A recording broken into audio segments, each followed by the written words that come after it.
Hello guys, current affairs funda में आप सभी का स्वागत है। मैं हूं आपके साथ अभिषेक शर्मा। और आज के इस वीडियो सेशन में हम जनवरी थर्ड वीक के सभी इंपॉर्टेंट करंट अफेयर्स कवर करने वाले हैं। हमेशा की तरह आप इस वीडियो को अंत तक जरूर देखिएगा, काफ़ी कुछ आपको जानने के लिए मिलेगा।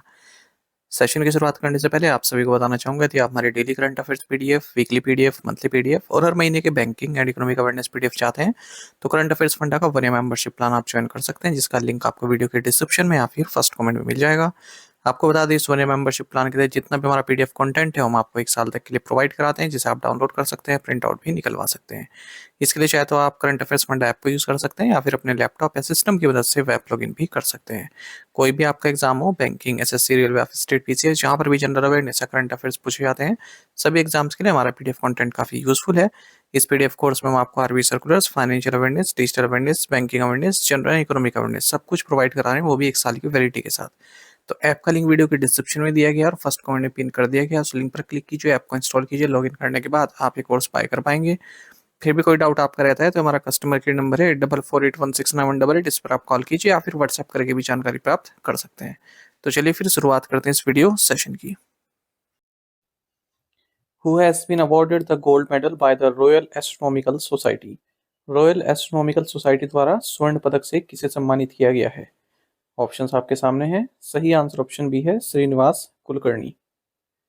तो यूएस बेस्ड एस्ट्रोनॉमर हैं प्रोफेसर श्रीनिवास कुलकर्णी। इन्हें गोल्ड मेडल दिया गया है London based royal astronomical society द्वारा। इन्होंने टाइम डोमेन एस्ट्रोनॉमी में कई सारी फील्ड डिफाइनिंग डिस्कवरीज की हैं। ये हाईएस्ट ऑनर है जो इस UK based royal astronomical society द्वारा दिया जाता है। अच्छा, कुलकर्णी का जन्म महाराष्ट्र में हुआ है और ये एस्ट्रोनॉमी को प्रोफेसर हैं, प्लेनेटरी साइंस के प्रोफेसर हैं कैलिफोर्निया इंस्टीट्यूट ऑफ टेक्नोलॉजी में। यहाँ इन्होंने कई तरह के एस्ट्रोनॉमिकल ऑब्जेक्ट्स की डिस्कवरी की है, including brown dwarfs and remote birds of gamma rays. अच्छा, 1824 से ही ये अवार्ड दिया जाता है और इनसे पहले कई दिग्गजों को मिल चुका है, जैसे स्टीफन हॉकिंग्स को और Jocelyn Bell Burnell, Albert Einstein को, एडविन हबल को। इस साल का जो गोल्ड मेडल है जियोफिजिक्स में, ये प्रोफेसर एंड्रयू जैक्सन को दिया गया है। Which Indian Army officer has won the UN Secretary General's Award 2025 in the gender category? भारतीय सेना के किस अधिकारी ने लैंगिक श्रेणी में संयुक्त राष्ट्र महासचिव पुरस्कार 2025 जीता है? ऑप्शंस आपके सामने हैं। सही आंसर ऑप्शन डी है, मेजर स्वाति सांता कुमार। तो मेजर स्वाति सांता कुमार 31 साल के इंडियन आर्मी ऑफिसर हैं बेंगलुरु से और UN mission in south Sudan में ये कार्यरत हैं। इन्हें यूएन सेक्रेटरी जनरल अवार्ड 2025 दिया गया है जेंडर कैटेगरी में। इन्होंने महिलाओं के नेतृत्व वाली जो कम्युनिटी होती है उसको आगे बढ़ाने का कार्य किया है किन एरियाज में जहाँ पर कन्फ्लिक्ट चल रही है, जैसे अफ्रीका में, सूडान, साउथ सूडान में कन्फ्लिक्ट चलती रहती है ना, उसी दौरान। और इनका एक प्रोजेक्ट भी है, इक्वल पार्टनर्स लास्टिंग पीस। तो महिलाओं से संबंधित है, जो ग्रास रूट आउटरीच है उसको इम्प्रूव करने से संबंधित है। Where was the third annual global conference of the college of supervisors of the RBI held? RBI के कॉलेज ऑफ सुपरवाइजर्स का तीसरा वार्षिक वैश्विक सम्मेलन का आयोजित किया गया है। राइट आंसर ऑप्शन सी है, मुंबई। तो third annual global conference of the college of supervisors of the Reserve Bank of India, ये मुंबई में हुआ है। थीम रहा regulation and supervision adapting to the digital age. इस कॉन्फ्रेंस को इनोग्रेट किया गया है आरबीआई गवर्नर संजय मल्होत्रा के द्वारा। जनवरी 2021 से ही ये कॉलेज ऑफ सुपरवाइजर्स ऑपरेशनलाइज्ड है और एक डेडिकेटेड इंस्टीट्यूशनल प्लेटफॉर्म है रिजर्व बैंक ऑफ इंडिया का for capacity building in regulation and supervision. Which company has appointed Dina Powell McCormick as its president and vice chairman? किस company ने दीना Powell McCormick को अपना अध्यक्ष और उपाध्यक्ष नियुक्त किया है? राइट आंसर ऑप्शन ए है, मेटा। तो फेसबुक ओनर है मेटा। इन्होंने डीना पॉवेल मैककॉर्मिक, जो कि ट्रम्प एडमिनिस्ट्रेशन की फॉर्मर एडवाइजर रही हैं, लॉन्ग टाइम फाइनेंस एग्जीक्यूटिव रही हैं, इन्हें प्रेसिडेंट और वाइस चेयरमैन नियुक्त किया है मेटा का ही। मेटा आप जानते ही हैं, अमेरिकन मल्टीनेशनल टेक्नोलॉजी कंपनी है। हेडक्वार्टर्स का मेनलो पार्क कैलिफोर्निया में है। कई तरह के प्लेटफॉर्म्स की ओनर है मेटा, जैसे Facebook, Instagram, WhatsApp, messenger and threads. Meta के सीईओ मार्क जुकरबर्ग हैं। Which bank has become the first Grameen bank in India to introduce a solar powered ATM van? Bharat में सौर ऊर्जा से चलने वाली एटीएम वैन शुरू करने वाला पहला ग्रामीण बैंक कौन सा बन गया है? ऑप्शंस आपके सामने हैं। सही आंसर ऑप्शन में है त्रिपुरा ग्रामीण बैंक। तो त्रिपुरा ग्रामीण बैंक ने एक माइलस्टोन अचीव किया है। ये पहला ग्रामीण बैंक है हमारे देश में जिसने solar powered ATM van introduce की है। तो सस्टेनेबल और इंक्लूसिव बैंकिंग सर्विस की ओर एक बहुत बड़ा कदम इसने बढ़ाया है और इसे इनोवेटिव इनिशिएटिव के लिए इसे स्कॉच सिल्वर अवार्ड भी दिया गया है। The National Sports Governance National Sports Bodies Rules 2026 have been notified under which act? राष्ट्रीय खेल प्रशासन राष्ट्रीय खेल निकाय निगम 2026 किस अधिनियम के अंतर्गत अधिसूचित किए गए हैं? ऑप्शंस आपके सामने हैं। सही आंसर ऑप्शन डी है national sports governance act 2025। Union government ने नेशनल स्पोर्ट्स बॉडीज रूल्स 2026 को नोटिफाई किया है नेशनल स्पोर्ट्स गवर्नेंस एक्ट 2025 के तहत। हम यहाँ पर देखिए ऑप्शंस इस तरह से ही सेट होते हैं। पहला ऑप्शन देखिए आप नेशनल स्पोर्ट्स पॉलिसी एक्ट 2026। तो आप कंफ्यूज हो सकते हैं अगर आपने क्वेश्चन ना पढ़ा हो क्योंकि ऊपर 2026 लिखा है तो आपको लग सकता है कि आंसर यही होगा। पर आंसर क्या है? Option D national sports governance act 2025। अच्छा, ये रूल्स एक फ्रेमवर्क प्रोवाइड कर रहे हैं। Inclusion of sportsman of outstanding merit, composition of general body and executive body, election procedures, disqualification criteria of members. ठीक है, जो भी नेशनल स्पोर्ट्स बॉडीज हैं और रीजनल स्पोर्ट्स फेडरेशन है उनमें सभी जो इलेक्शंस होते हैं और किसको इंक्लूड किया जाना चाहिए, क्या डिस्क्वालिफिकेशन क्राइटेरिया होना चाहिए मेंबर्स का, वो इस एक्ट में बताया गया, इन रूल्स में बताया गया है। अच्छा, at least 4 sports person of outstanding merit in the general bodies of national sports bodies होनी चाहिए। जो नेशनल स्पोर्ट्स बॉडीज की जनरल बॉडीज हैं उनमें कम से कम 4 स्पोर्ट्समैन ऑफ आउटस्टैंडिंग मेरिट होने चाहिए और 50% महिला होनी चाहिए इनमें भी। ठीक है, जो ये sports person of outstanding merit है इनमें भी 50% महिलाएं होनी चाहिए। अच्छा, जो स्पोर्ट्स पर्सन अप्लाई कर रहे हैं कि हम sports person of outstanding merit हैं उनकी एज 25 की होनी चाहिए कम से कम और एक्टिव स्पोर्ट्स से वो रिटायर हो चुके होने। ठीक है, किसी कम्पिटिटिव स्पोर्ट्स में पार्टिसिपेट ना कर रहे हो। What is India's global rank in the overall fish production? मछली उत्पादन के मामले में भारत की वैश्विक रैंकिंग क्या है? राइट आंसर ऑप्शन डी है सेकंड। तो फिश प्रोडक्शन की अब बात करें 197.75 लाख टन रहा है ये 2024-25 वित्तीय वर्ष में और 2013-14 में 95.79 लाख टन था। तो अगर हम देखें एक डेकेड में 106% की वृद्धि हुई है। एवरेज एक्वाकल्चर प्रोडक्टिविटी भी 4.77 टन पर हेक्टेयर बढ़ चुकी है। जो department of fisheries minister of fisheries animal husbandry and dairying है, इन्होंने वर्ल्ड फिशरीज डे 2025 पे सेलिब्रेट किया था किस थीम के साथ? India's blue transformation strengthening value addition in sea food export. कब मनाया गया था? 21 नवंबर 2025 को। अच्छा, भारत दूसरा सबसे बड़ा फिश प्रोड्यूसर है ग्लोबली, जो भी पूरे वर्ल्ड में जो टोटल फिश आउटपुट है उसमें 8% कंट्रीब्यूशन भारत का। और अगर हम एक्वाकल्चर प्रोडक्शन की बात करें तब भी भारत दूसरे नंबर पर है, चाइना के बाद है। Which of the following signed MOU with India AI mission to strengthen the AI ecosystem Uttar Pradesh under the India AI mission? निम्नलिखित में से किसने इंडिया AI मिशन के तहत उत्तर प्रदेश में AI इकोसिस्टम को मजबूत करने के लिए इंडिया AI मिशन के साथ समझौता ज्ञापन पर हस्ताक्षर किए हैं? राइट आंसर ऑप्शन सी है यूपी डेस्को। तो उत्तर प्रदेश ने आर्टिफिशियल इंटेलिजेंस इकोसिस्टम को मजबूत बनाने के लिए एक MOU साइन किया है, मेमोरेंडम ऑफ अंडरस्टैंडिंग साइन किया है इंडिया AI मिशन के साथ और Uttar Pradesh development systems corporation limited के साथ। तो इंडिया AI मिशन आप सभी जानते हैं इंडिपेंडेंट यूनिट है digital India corporation ministry of electronics and information technology के तहत। और ये जो पार्टनरशिप है इसके तहत उत्तर प्रदेश भी जो है AI फोकस्ड इंफ्रास्ट्रक्चर बढ़ाएगा। स्किलिंग इनिशिएटिव्स यहाँ पर शुरू किए जाएंगे, स्टार्टअप्स को सपोर्ट किया जाएगा इंडिया AI मिशन के तहत।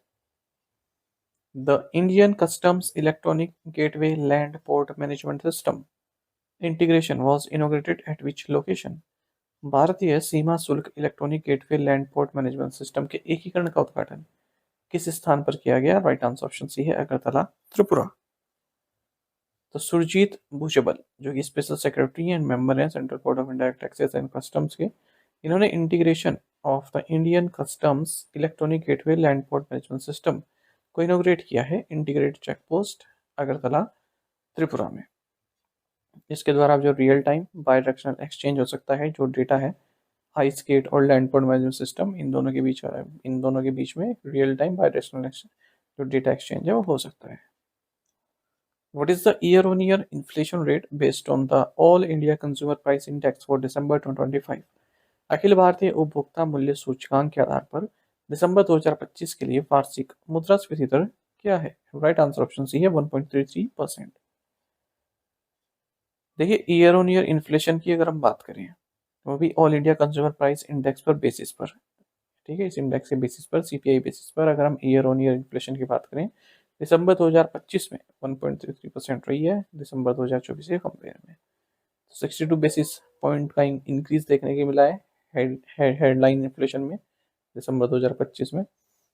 और ईयर ऑन ईयर इन्फ्लेशन की अगर हम बात करें all India consumer food price index के बेसिस पर दिसंबर 2025 में -2.71% रही है। अगर हम इसको भी रूरल और अर्बन में बांट दें तो 3.08% और -2.09% रही है रूरल और अर्बन में। 120 बेसिस पॉइंट का इंक्रीज देखने को मिला है फूड इन्फ्लेशन में, अगर हम दिसंबर 2025 को कंपेयर करें नवंबर 2025 से। अच्छा, दिसंबर 2025 में हेडलाइन और फूड इन्फ्लेशन दोनों में ही इंक्रीज देखने मिला है। रूरल सेक्टर की बात करें तो हेडलाइन इन्फ्लेशन 0.76% दिसंबर 2025 में, वही 0.10% थी नवंबर 2025 में। अगर हम consumer food price index based food inflation की बात करें तो रूरल सेक्टर में -3.08% थी दिसंबर 2025 में, वहीं नवंबर में ये -4.05% थी। An increase from 1.40% in November 2025 to 2.03% in December 2025 is observed in headline inflation for urban sector। आइए अर्बन सेक्टर की है। फूड इन्फ्लेशन में भी इंक्रीज देखने मिला है, नवंबर में -3.60% और दिसंबर में -2.09% रही है। टॉप 5 मेजर स्टेट्स की बात करें जहां पर high year on year inflation रही है दिसंबर 2025 में, यह है केरल, कर्नाटक, आंध्र प्रदेश, तमिलनाडु और Jammu and Kashmir.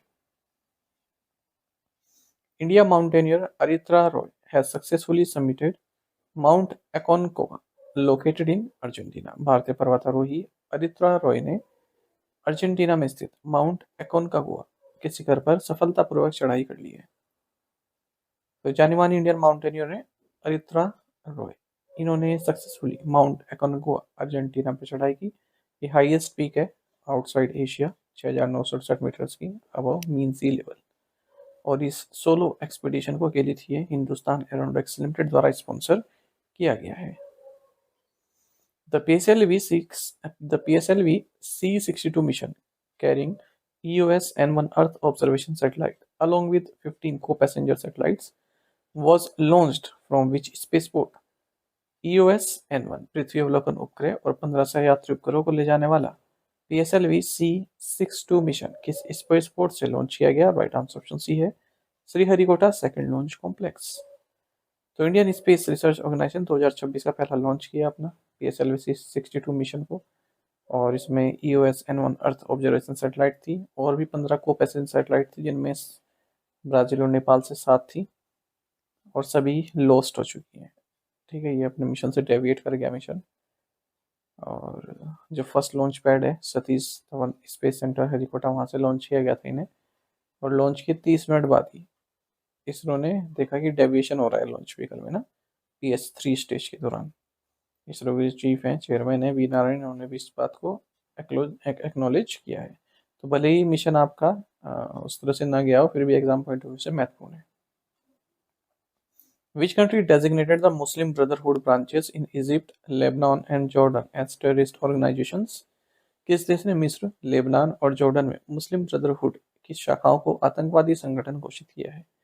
Right answer option C है United states.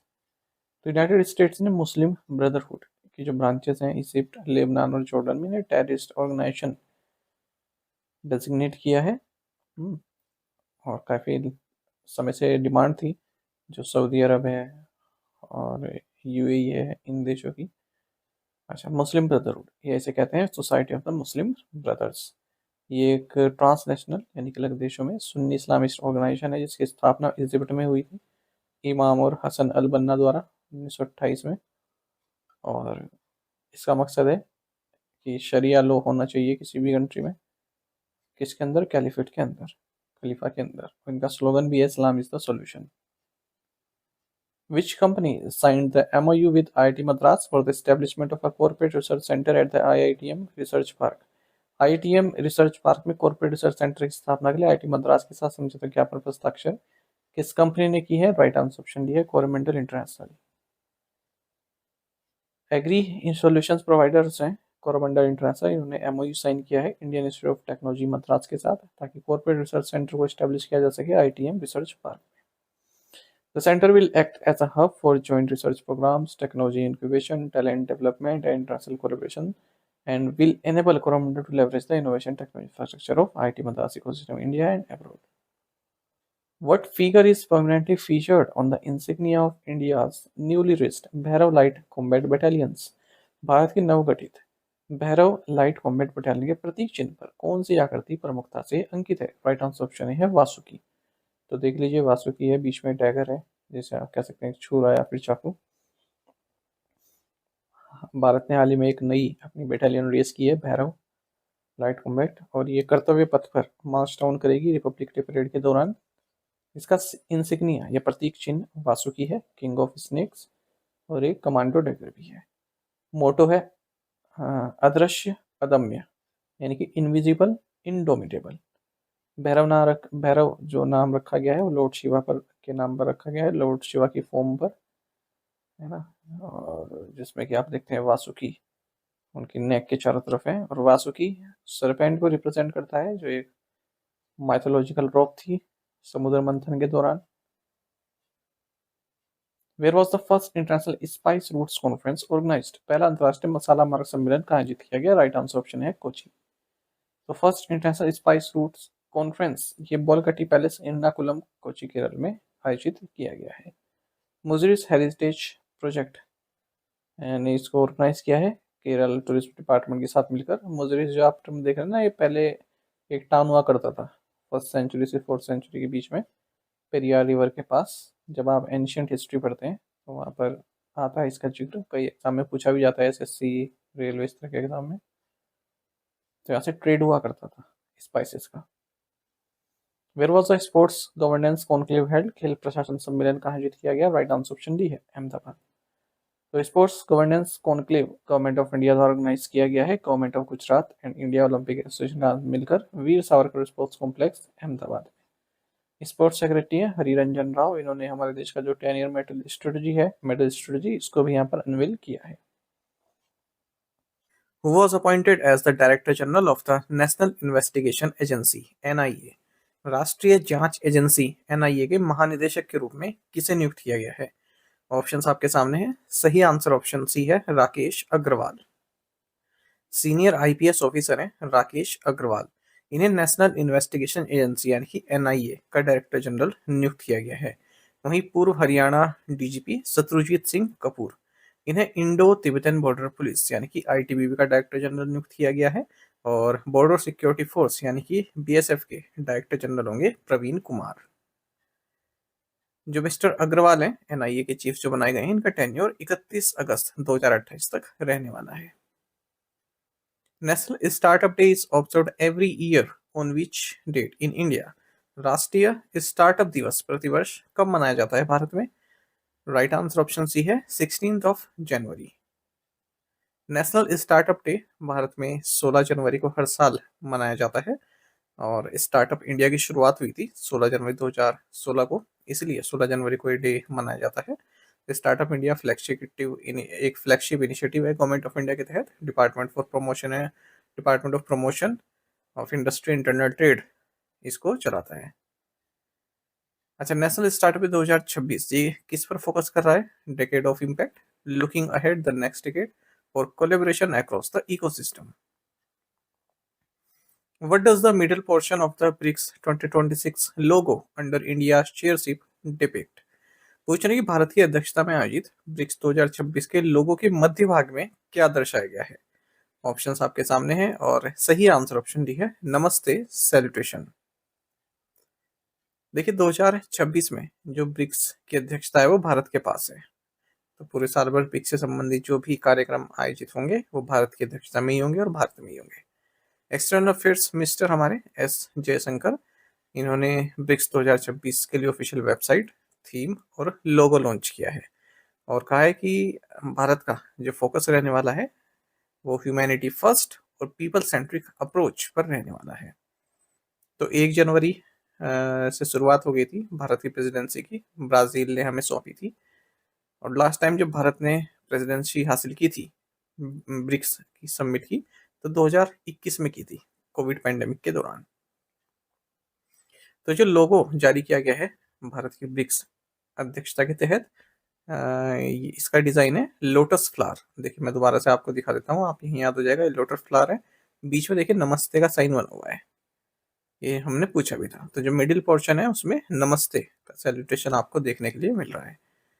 Actually ministry of external affairs ने जो गवर्नमेंट ऑफ इंडिया का सिटीजन इंगेजमेंट प्लेटफॉर्म है उसके जरिए एक ओपन कंटेस्ट रखा था कि आप लोग हमें लोगो बना कर दीजिए और हम फिर चूज करेंगे।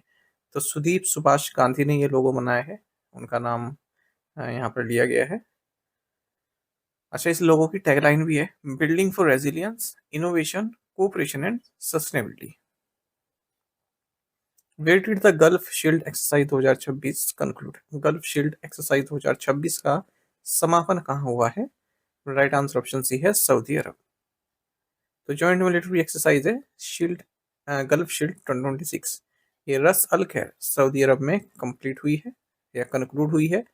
और जो भी गल्फ कोऑपरेशन काउंसिल कंट्रीज की एयर फोर्सेज हैं, एयर डिफेंस फोर्सेज हैं, उन्होंने इसमें पार्टिसिपेट किया है। गल्फ कोऑपरेशन काउंसिल संबंधित क्वेश्चन पूछे जाते हैं अलग अलग एग्जाम में, तो आपको पता होना चाहिए, जीसीसी इसको बोलते हैं शॉर्ट में।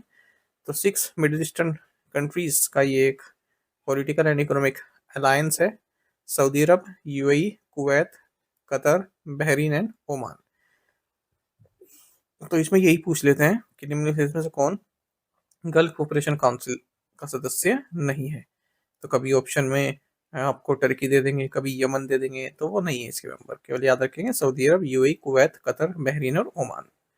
1981 में इसकी स्थापना हुई थी, हेडक्वार्टर इसका रियाद सऊदी अरब में है। Which country assumed the presidency of the Council of the European Union from 1st January 2026?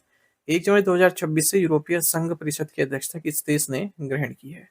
Options आपके सामने हैं, सही आंसर ऑप्शन सी है साइप्रस।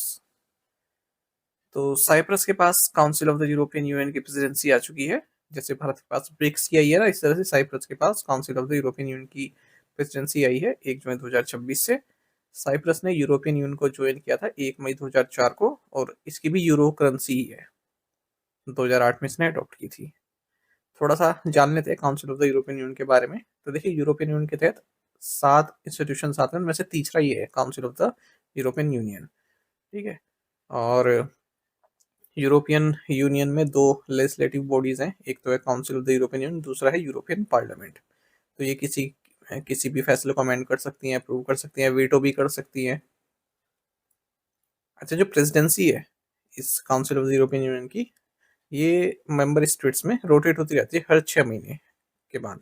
अब 6 महीने साइप्रस है, फिर अगले 6 महीने कोई और देश होगा। इसकी स्थापना 1 जुलाई 1967 को हुई थी, 27 सीट्स हैं इसमें और मीटिंग प्लेस क्या है इसका? Europa building, Brussels, Belgium. Which of the following states is listed among the leading performers large states category और NITI Aayog export preparedness index 2024? निम्न में से कौन सा राज्य नीति आयोग के निर्यात तैयारी सूचकांक 2024 में अग्रणी प्रदर्शन करने वाले राज्यों, बड़े राज्यों की श्रेणी में सूचीबद्ध है? ऑप्शंस आपके सामने है, सही आंसर ऑप्शन बी है महाराष्ट्र। देखिए यहाँ पर इंडेक्स से संबंधित पूछा है कि लार्ज स्टेट कैटेगरी में आपको बताना है कि कौन सा राज्य जो नीति आयोग का एक्सपोर्ट प्रिपेयर्ड इंडेक्स 2024 में लीडिंग परफॉर्मर रहा है। तो काफी डिटेल में देखेंगे क्योंकि यहाँ से तो क्वेश्चन निश्चित ही है आपके आने वाले एग्जाम में, तो ये तो आपको पूरा रट लेना है जो मैं आपको पढ़ा रहा हूँ, ये वाला क्वेश्चन नीति आयोग ने एक्सपोर्ट प्रिपेयर्डनेस इंडेक्स 2024 को जारी किया है। इंडियन स्टेट्स और यूनियन टेरिटरीज किस किस हद तक एक्सपोर्ट रेडीनेस है, एक्सपोर्ट के लिए रेडी हैं, उसको बताया गया है। और पहला एडिशन इस इंडेक्स का अगस्त 2020 में लॉन्च किया गया था और इस बार ये 4th एडिशन है। 4 पिलर्स हैं इसके और उन पिलर्स को आगे और 13 सब पिलर्स में डिवाइड किया गया है। 70 इंडिकेटर्स पर राज्यों को परखा गया है। तो स्टेट्स एंड यूनियन टेरिटरीज को कैटेगराइज किया गया है large states and small states, north east states and union territories में। और हर कैटेगरी में इनको लीडर्स, चैलेंजर्स और एस्पायरर्स के तौर पर कैटेगराइज किया गया है। यानी कि लीडर्स जिन्होंने काफ़ी अच्छा तैयार है एक्सपोर्ट रेडीनेस में, फिर उसके बाद आते हैं चैलेंजर्स, फिर उसके बाद आते हैं एस्पायरर्स जिन्हें भी काफ़ी इंप्रूवमेंट की जरूरत है। तो leaders, states and UTs demonstrating relatively high export preparedness, फिर चैलेंजर्स हैं उससे नीचे ही कैटेगरी में जिनका स्कोप है भी इंप्रूवमेंट का, एस्पायरर्स जिन्हें भी काफ़ी कार्य करना है। 4 पिलर्स हमने अभी ऊपर देखे थे कि 4 पिलर्स पर आधारित है। कौन कौन से हैं? Export infrastructure, business ecosystem, policy and governance और चौथा है एक्सपोर्ट परफॉर्मेंस। इन सब का वेटेज क्या है इंडेक्स में, वो भी ब्रैकेट में लिखा गया है। सबसे ज्यादा वेटेज बिजनेस इकोसिस्टम का है 40%। तब देख लेते हैं राज्यों और यूनियन टेरिटरीज की क्या परफॉर्मेंस रही है। तो हम बात करें लार्ज स्टेट्स की, जो कि मैंने आपसे क्वेश्चन में पूछा है। लीडर्स में महाराष्ट्र, तमिलनाडु, गुजरात, उत्तर प्रदेश, आंध्र प्रदेश, कर्नाटक, पंजाब एंड तेलंगाना आते हैं। चैलेंजर्स में मध्य प्रदेश, हरियाणा, केरल और वेस्ट बंगाल आते हैं। एस्पायरर्स में उड़ीसा, छत्तीसगढ़, राजस्थान, बिहार एंड झारखंड आते हैं। ठीक है, तो वहाँ पर आप जब क्वेश्चन के ऑप्शंस में देखोगे तो लीडर्स कैटेगरी में केवल महाराष्ट्र ही आपको वहाँ पे मिलेगा, बाकी सब नीचे वाली कैटेगरीज के दे रखे हैं मैंने ऑप्शंस। अच्छा, अब जिनके भी एग्जाम में मान लीजिए उत्तर प्रदेश का कोई एग्जाम है आपका, तमिलनाडु का या महाराष्ट्र का है, मध्य प्रदेश का है, आप जिस भी राज्य से आते हैं, बिहार से आते हैं, तो वहाँ पर पूछेंगे कि आपका राज्य किस कैटेगरी में है। ठीक है, तो उत्तर प्रदेश वाले याद रखें लीडर्स कैटेगरी में हो, राजस्थान वाले एस्पायरर्स में, बिहार वाले भी एस्पायरर्स में, झारखंड वाले भी एस्पायरर्स में, हरियाणा वाले चैलेंजर्स में, मध्य प्रदेश वाले भी चैलेंजर्स में। फिर small states, north eastern states and union territories में देख लेते हैं। लीडर्स में उत्तराखंड है, जम्मू कश्मीर है, नागालैंड है, Dadar Nagar Haveli and Daman and Diu है, गोवा है, त्रिपुरा है, असम है, पुडुचेरी है, चंडीगढ़ है। चैलेंजर्स में मेघालय, लद्दाख, दिल्ली, हिमाचल प्रदेश एंड सिक्किम है। एस्पायरर्स में अरुणाचल प्रदेश, अंडमान निकोबार आइलैंड्स, मिजोरम, मणिपुर एंड लक्षद्वीप है। ठीक है, यहाँ से भी आप देख सकते हैं वही है जो मैंने आपको पहले पढ़ाया ना, वही leaders, challengers, aspirers. Which state government inaugurate a mobile Asha van to provide early detection of cancer? किस राज्य सरकार ने कैंसर का शीघ्र पता लगाने के लिए मोबाइल आशा वैन का उद्घाटन किया है? राइट आंसर ऑप्शन बी है गुजरात। गुजरात चीफ मिनिस्टर भूपेंद्र पटेल ने आशा वैन को इनोग्रेट किया है गांधीनगर में। और ये वैन क्या है, इसमें कई तरह के इक्विपमेंट्स हैं जो कैंसर को डिटेक्ट कर सकते हैं अर्ली स्टेज में, है ना। इसमें ऑन साइट स्क्रीनिंग की फैसिलिटी है मल्टीपल कैंसर जैसे lung, oral, blood, cervical cervical और pancreatic, liver, breast, prostate cancers. Ultra modern equipment है इसमें। तो विजुअल असेसमेंट प्रो डायग्नोस्टिक ये प्रोवाइड कराता है। मेमोग्राफी मशीन भी है इसमें। टेली कंसल्टेशन सर्विसेज भी दी जा रही है एक्सपर्ट गाइडेंस के तहत। Where was the Indian National Cine Academy launched? भारतीय राष्ट्रीय सिनेमा अकादमी की शुरुआत कहाँ हुई? राइट आंसर ऑप्शन है मुंबई। तो Indian National Cine academy launch हुई है मुंबई में। इसकी स्थापना की गई है विष्णुवर्धन इंदुरी द्वारा। ये प्रोड्यूसर है, फिल्म प्रोड्यूस करते हैं अलग अलग लैंग्वेजेस में विब्री मीडिया के बैनर के तहत। और इसका अटेम्प्ट क्या है इस एकेडमी का कि जो गैप है इन हिंदी सिनेमा और जो साउथ इंडियन फिल्म इंडस्ट्रीज हैं और या फिर रीजनल फिल्म इंडस्ट्री के बीच में जो गैप है, ठीक है, टैलेंट का और पैन इंडिया एक्सेस का, तो उसको दूर करना। केवल ये बॉलीवुड या हिंदी फिल्म इंडस्ट्री तक सीमित नहीं है एकेडमी, बल्कि 11 अदर रीजनल इंडस्ट्रीज से भी संबंधित है ये, जैसे तेलुगु, तमिल, मलयालम, कन्नड़ा और Bengali, Marathi, Gujarati, Punjabi, Bhojpuri, Assamese and Oriya. Union home minister Amit Shah inaugurated the NIDMS। What does it stand for? केंद्रीय गृह मंत्री अमित शाह ने NIDMS का उद्घाटन किया। इसका पूरा नाम क्या है? राइट आंसर ऑप्शन ए है national IED data management system. Union home minister Amit Shah ने national IED data management system को ऑपरेशनलाइज कर दिया है। ये एक सेंट्रलाइज्ड और सिक्योर नेशनल प्लेटफॉर्म है जिसके तहत जो भी इम्प्रोवाइज्ड एक्सप्लोजिव डिवाइस इंसिडेंट्स होते हैं, IED ब्लास्ट जैसे कहीं पर हो गया, तो उससे संबंधित डेटा को मैनेजमेंट डेटा को मैनेज किया गया है इसमें। इस सिस्टम में पूरा आपको रिकॉर्ड मिल जाएगा। इसको नेशनल सिक्योरिटी गार्ड के तहत बनाया गया है, उनके अंडर में बनाया गया है, और एक सिंगल ऑथोरिटेटिव रेपोजिटरी है आईटी रिलेटेड इंफॉर्मेशन से संबंधित। फिर नीचे भी वही लिखा है, पूरी डिटेल मिल जाएगी, एक्सप्लोजिव मटेरियल्स कितना प्राप्त हुआ था, कहाँ से कितने लोगों की मृत्यु हुई थी, कहाँ पर ब्लास्ट हुआ था, सब कुछ। राष्ट्रीय रक्षा यूनिवर्सिटी गुजरात ने भी इसमें काफी अहम रोल प्ले किया है इसे बनाने के लिए। A new giant sea bug species named Bathynomus vaderi was discovered in which country? Bathynomus vaderi नामक एक नई विशाल समुद्री कीट प्रजाति की खोज किस देश में हुई? राइट आंसर ऑप्शन बी है वियतनाम। तो एक नया जायंट सी बग स्पीसीज डिस्कवर किया गया है वियतनाम में, और काफी ह्यूज है ये, लगभग 30 सेंटीमीटर की लेंथ ये प्राप्त कर सकता है। डीप अंडर वाटर में रहता है ये, देखिए हाथ में पकड़ा हुआ है, तो इसे सी बग बोलते हैं, और इसका नाम रखा गया है बैथिनोमस वेटेरी। 2.2 पाउंड साइज में, यानी कि 1 किलो का है। Which countries railway has become the largest electrified rail network in the world? किस देश का रेलवे का सबसे बड़ा विद्युतीकृत रेल नेटवर्क बन गया? राइट आंसर ऑप्शन ए है इंडिया। तो Indian railways largest electrified rail network बन गई है पूरे वर्ल्ड में। 99.2% ब्रॉडगेज नेटवर्क इलेक्ट्रीफाई हो चुका है, अगर हम नवंबर 2025 तक की बात करें। मतलब ये डेटा तो अभी का ही है, बट नवंबर 2025 तक का बताया गया है, मतलब न्यूज़ अभी की है करंट, ऐसा नहीं कि मैं नवंबर की पढ़ा रहा हूँ आपको। 1925 में शुरू हुई थी इलेक्ट्रिफिकेशन ड्राइव, और अब जाकर 99.2% तक पहुंच चुके हैं 2014 के बाद। थोड़ी तेज रफ्तार पकड़ी इसने। तो ग्रीन हाउस गैस एमिशन कम होगा, एयर पोल्यूशन कम होगा इससे। इलेक्ट्रिक ट्रैक्शन 70% चीपर रहता है डीजल से, और जो इम्पोर्टेड फॉसिल फ्यूल्स है उस पर भी हमारी डिपेंडेंस कम होगी। Who took charge as the chairman of the Council for Leather Exports? चमड़ा निर्यात परिषद के अध्यक्ष के रूप में किसने कार्यभार संभाला? राइट आंसर ऑप्शन डी है रमेश कुमार जुनेजा।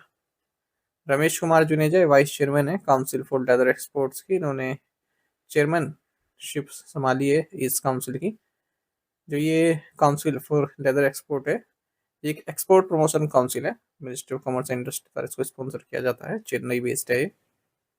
विच team won the women's hockey India league 2025-26 title? महिला हॉकी इंडिया लीग 2025-26 खिताब किस टीम ने जीता है? राइट आंसर ऑप्शन डी है एसजी पाइपर्स।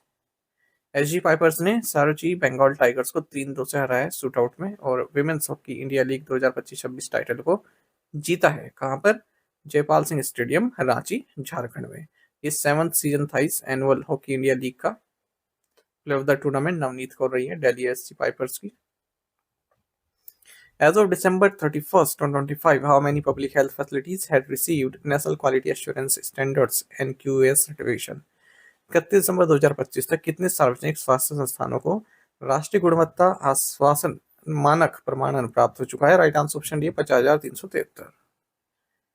तो भारत ने एक मेजर माइलस्टोन प्राप्त किया है पब्लिक हेल्थ केयर सिस्टम के लिए। 50,000 से ज़्यादा जो गवर्नमेंट हेल्थ फैसिलिटीज़ हैं उन्हें national quality assurance standard certify कर दिया गया है, यानी कि जो गवर्नमेंट हेल्थ केयर फैसिलिटीज़ हैं उनका स्टैंडर्ड अच्छा है ना, सेफ्टी है, क्वालिटी है, पेशेंट सेंट्रिक केयर वहाँ पर दी जा रही है। 50,373 पब्लिक हेल्थ फैसिलिटीज़ हैं सभी स्टेट्स एंड यूनियन टेरिटरीज में, जिन्हें ये NQAS सर्टिफिकेट मिला है। NQAS प्रोग्राम 2015 में लॉन्च हुआ था, केवल तब 10 ही सर्टिफाइड फैसिलिटीज़ थी, है ना, जो डिस्ट्रिक्ट हॉस्पिटल से केवल वहीं पर फोकस किया गया था, और देखिए साल दर साल फिर वो बढ़ती चली गई, 50,373 हो गई है। Which country hosted 28th Conference of Speakers and Presiding Officers of the Commonwealth? राष्ट्रमंडल के अध्यक्षों और पीठासीन अधिकारियों के 28वें सम्मेलन की मेजबानी किस देश ने की है? राइट आंसर ऑप्शन बी है इंडिया। तो प्राइम मिनिस्टर नरेंद्र मोदी ने 28th conference of speakers and presiding officers of the Commonwealth की घोषणा को इनोग्रेट किया है सेंट्रल हॉल ऑफ संविधान भवन, संविधान सदन न्यू दिल्ली में। ये चौथी बार है जब Bharat Commonwealth speakers and presiding officers conference को होस्ट कर रहा है भारत में। और जो 28th conference of speakers and presiding officers of Commonwealth है, इसकी अध्यक्षता कर रहे हैं लोकसभा के स्पीकर ओम बिरला। अलग अलग देशों के स्पीकर्स भी इसमें पार्टिसिपेट कर रहे हैं। Army Day in India is celebrated every year on which date? Bharat में सेना दिवस प्रतिवर्ष कब मनाया जाता है? सही आंसर ऑप्शन बी है 15 जनवरी। तो आर्मी डे भारत में 15 जनवरी को मनाया जाता है हर साल। क्यों मनाया जाता है? क्योंकि जो लेफ्टिनेंट जनरल कोंडारेरा कोंडेरा एम करियप्पा, जो कि बाद में फील्ड मार्शल बने, इन्होंने टेक ओवर किया था हमारे देश के पहले कमांडर इन चीफ बने थे इंडियन आर्मी के। किससे टेक ओवर किया था? जनरल फ्रांसिस रॉय बशोर से, जो कि last British commander in chief of India थे। और कब हुआ था एक सारा काम? 15 जनवरी 1949 को। 2026 में थीम है इस डे का year of networking and data centricity. Which institution decided to recognize FEDI as a self-regulatory organization for all authorized dealers? किस संस्था ने सभी अधिकृत डीलरों के लिए FEDI को स्व नियामक संगठन के रूप में मान्यता देने का निर्णय किया है? राइट आंसर ऑप्शन है RBI। तो रिजर्व बैंक ऑफ इंडिया ने डिसाइड किया है कि जो foreign exchange dealers association of India FDI इस सेल्फ रेगुलेटरी ऑर्गेनाइजेशन के तौर पर कार्य करेगा सभी ऑथराइज्ड डीलर्स के लिए। अच्छा, कोई भी सेल्फ रेगुलेटरी ऑर्गेनाइजेशन मतलब क्या है? नॉन गवर्नमेंट एंटिटी होती है जो उस इंडस्ट्री से संबंधित मेंबर्स हैं, ठीक है, उनसे मिलकर बनाई जाती है ये, ताकि उस इंडस्ट्री की जो कंपनीज हैं उनको किस तरह से गवर्न कर सके, उसके रूल्स आपको बनाने हैं, एक पॉलिसी आपको बनानी है, रूल्स स्टैंडर्ड्स, ठीक है। अब मान लीजिए कोई वैसी इंडस्ट्री है, जैसे हम कहें कि टेक्सटाइल इंडस्ट्री है, ठीक है, तो टेक्सटाइल सेक्टर के लिए सेल्फ रेगुलेटरी ऑर्गेनाइजेशन बना दी, जितने भी टेक्सटाइल संबंधित कंपनीज है उनके मेंबर्स आपस में बैठकर एक पॉलिसी बनाए कि इस तरह से हम आगे बढ़ सकते हैं, तो उसे बोलते हैं self regulatory organization. Where was the 78th Army Day celebrated in 2026? 2026 में 78वां सेना दिवस कहाँ मनाया गया? ऑप्शंस आपके सामने हैं। सही आंसर ऑप्शन ए है जयपुर। इंडियन आर्मी ने 78वां आर्मी डे ये जयपुर राजस्थान में मनाया है 15 जनवरी 2026 को, और ये चौथी बार है जब आर्मी डे परेड दिल्ली से बाहर आयोजित की गई है, क्योंकि ऐसा डिसीजन लिया गया था कुछ साल पहले कि आर्मी डे की जो परेड है वो न्यू दिल्ली से बाहर भी आयोजित की जाएगी, और पहली बार है जब आर्मी कैंट से भी बाहर आयोजित की गई है महल रोड जयपुर में। साउथ वेस्टर्न कमांड ने इस परेड को होस्ट किया है। इससे पहले बेंगलुरु, लखनऊ और पुणे में भी ये परेड्स हो चुकी हैं। Where will the Bharat electricity summit 2026 take place? Bharat विद्युत शिखर सम्मेलन 2026 कहाँ आयोजित होगा? ऑप्शंस आपके सामने हैं। सही आंसर ऑप्शन ए है Yashobhoomi new Delhi. Bharat electricity summit 2026 ये 19 से 22 मार्च 2026 के बीच यशोभूमि न्यू दिल्ली में आयोजित किया जाएगा। इस 4 दिन तक चलने वाली समिट का थीम है electrifying growth, empowering sustainability, connecting globally. Where was the national conference on eco restoration of the Aravalli landscape held? Aravalli भूभाग के पर्यावरण संरक्षण पर राष्ट्रीय सम्मेलन कहाँ आयोजित किया गया है? ऑप्शंस आपके सामने हैं। सही आंसर ऑप्शन सी है New Delhi. Union minister for environment, forest and climate change Bhupender Yadav ने नई दिल्ली में national conference on eco restoration of the Aravalli landscape strengthening the Aravalli green wall को इनोग्रेट किया है। साथ ही एक रिपोर्ट भी इन्होंने रिलीज किया जिसका टाइटल रहा eco restoration of the Aravalli landscape, जिसे संकला फाउंडेशन द्वारा प्रिपेयर किया गया है। इस इनिशिएटिव के तहत 6.45 मिलियन हेक्टेयर्स जो डिग्रेडेड लैंड है अरावली रीजन में उसको आइडेंटिफाई किया गया है और उसके ग्रीनिंग का कार्य चल रहा है। लगभग 2.7 मिलियन हेक्टेयर्स पर कार्य चल रहा है गुजरात, दिल्ली, हरियाणा, राजस्थान में जो अरावलीज हैं। The second global summit on blue food security was held in which country? Blue food security पर दूसरा वैश्विक शिखर सम्मेलन किस देश में आयोजित किया गया? राइट आंसर ऑप्शन बी है Israel. Union minister of fisheries, animal husbandry and dairying Rajiv Ranjan Singh Israel visit किए हैं, क्योंकि यहाँ इलाट में second global summit on blue food security sea the future का आयोजन हुआ है। दोनों ही देशों ने joint ministerial declaration of intent sign किया है ताकि फिशरीज एंड एक्वाकल्चर के क्षेत्र में दोनों ही देश आपसी सहयोग कर सके। What does Swastik portal stand for? Swastik portal का क्या अर्थ है?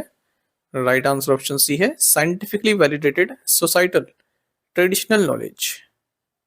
CSIR national institute of science communication and policy research, इन्होंने 14 जनवरी को अपना 5वां फाउंडेशन डे सेलिब्रेट किया है। इसी मौके पर स्वास्तिक वेब पोर्टल को भी लॉन्च किया गया डॉक्टर शिव कुमार कल्याण रमन द्वारा, जो कि सीईओ हैं अनुसंधान नेशनल रिसर्च फाउंडेशन ANRF के। स्वास्तिक का मतलब है scientifically validated societal traditional knowledge. तो CSIR national institute of science communication policy research द्वारा शुरू किया गया एक नेशनल इनिशिएटिव है, जिसमें इंडिया का जो साइंटिफिकली वैलिडेटेड ट्रेडिशनल नॉलेज है सोसाइटी तक पहुंचाई जाएगी इस स्वास्तिक चैनल के जरिए, इंग्लिश में भी और अदर 19 इंडियन लैंग्वेजेस में, 5 फॉरेन लैंग्वेजेस में भी। Which organization achieved an excellent rating under the MOU signed with the Ministry of New and Renewable Energy for Financial 2024-25? नवीन एवं नवीकरणीय ऊर्जा मंत्रालय के साथ वित्त वर्ष 2024-25 के लिए हस्ताक्षरित समझौता ज्ञापन के तहत किस संगठन ने उत्कृष्ट रेटिंग प्राप्त की है? ऑप्शंस आपके सामने हैं। सही आंसर ऑप्शन सी है, solar energy corporation of India limited. Solar energy corporation of India limited ने एक्सीलेंट रेटिंग हासिल की है अपने परफॉर्मेंस के लिए, जो इसने MOU साइन किया है ministry of new renewable energy के साथ। मतलब ministry of new renewable energy के साथ कई तरह के प्रोजेक्ट्स पर MOU साइन करती है ना कंपनियां, तो उसमें उसने एक्सीलेंट परफॉर्मेंस हासिल की है फाइनेंशियल ईयर 2024-25 के लिए। आपको बता दें, जो social energy corporation of India limited है, ये नवरत्न सेंट्रल पब्लिक सेक्टर एंटरप्राइज है, ministry of new renewable energy के तहत आती है। Which drone startup has signed an MOU with Bharat Electronics Limited for the supply of unmanned aerial systems? किस drone startup ने मानव रहित हवाई प्रणालियों की आपूर्ति के लिए भारत इलेक्ट्रॉनिक्स लिमिटेड के साथ समझौता ज्ञापन पर हस्ताक्षर किए हैं? राइट आंसर ऑप्शन भी है गरुड़ एरोस्पेस। तो चेन्नई में हेडक्वार्टर है इस ड्रोन स्टार्टअप का, महेंद्र सिंह धोनी बैक्ड स्टार्टअप है ये गरुड़ एरोस्पेस। इसने MOU साइन किया है भारत इलेक्ट्रॉनिक्स लिमिटेड के साथ, और दोनों ही मिलकर जो अनमैन्ड एरियल सिस्टम है, यानी कि ड्रोन सिस्टम जो इंडियन डिफेंस फोर्सेस के लिए, सेंट्रल पुलिस ऑर्गेनाइजेशन के लिए, स्पेशलाइज्ड सिक्योरिटी ग्रुप्स के लिए जो ड्रोन की सप्लाई है, तो उससे संबंधित प्रोडक्शन करेंगे। ठीक है, BEL तो एक टीम लीडर और लीड बिडर के तौर पर कार्य करेगा, वहीं Garuda aerospace technology and teaming partner के तौर पर कार्य करेंगे। कई तरह के टेंडर निकलते हैं ना मिनिस्ट्री ऑफ डिफेंस से कि आप इसकी आपूर्ति कीजिए, तो टेंडर निकलते हैं, तो BEL जो है वो बिड करेगा और गरुड़ एरोस्पेस साथ मिलकर उन्हें बनाएगा। What was the annual rate of inflation based on the All India Wholesale Price Index for December 2025? Akhil Bharatiya थोक मूल्य सूचकांक के आधार पर दिसंबर 2025 के लिए मुद्रास्फीति की वार्षिक दर क्या थी? राइट आंसर ऑप्शन भी है 0.83%। Annual rate of inflation based on all India wholesale price index 0.83% रहा है दिसंबर 2025 के लिए, अगर हम इसे दिसंबर 2024 से कंपेयर करें। फूड इंडेक्स, जिसमें फूड आर्टिकल्स आते हैं प्राइमरी आर्टिकल ग्रुप से और फूड प्रोडक्ट्स आते हैं मैन्युफैक्चर प्रोडक्ट ग्रुप से, ये भी इंक्रीज हुआ है। नवंबर में 195 था और 196 हो गया है दिसंबर में।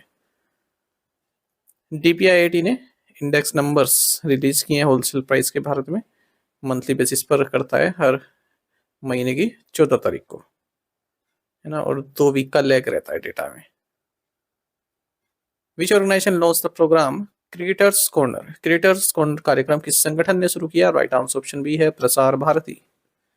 प्रसार भारती ने क्रिएटर्स कॉर्नर लॉन्च किया है, जो कि एक डेडिकेटेड प्लेटफॉर्म है ताकि जो डिजिटल क्रिएटर्स हैं अपना कंटेंट दिखा सकें DD न्यूज़ पर भी, जैसे न्यूज़ हो गया, करंट अफेयर्स हो गया, culture, travel, cuisine, art, literature, music, dance, health, wellness, education, science and technology, inspiring stories, environment, sustainable development, entertainment, इन सभी संबंधित आप कंटेंट अपना सबमिट कर सकते हैं। DD न्यूज़ पर आपका कंटेंट आ सकता है अगर सिलेक्ट होता है तो मंडे टू फ्राइडे इवनिंग में 7 बजे।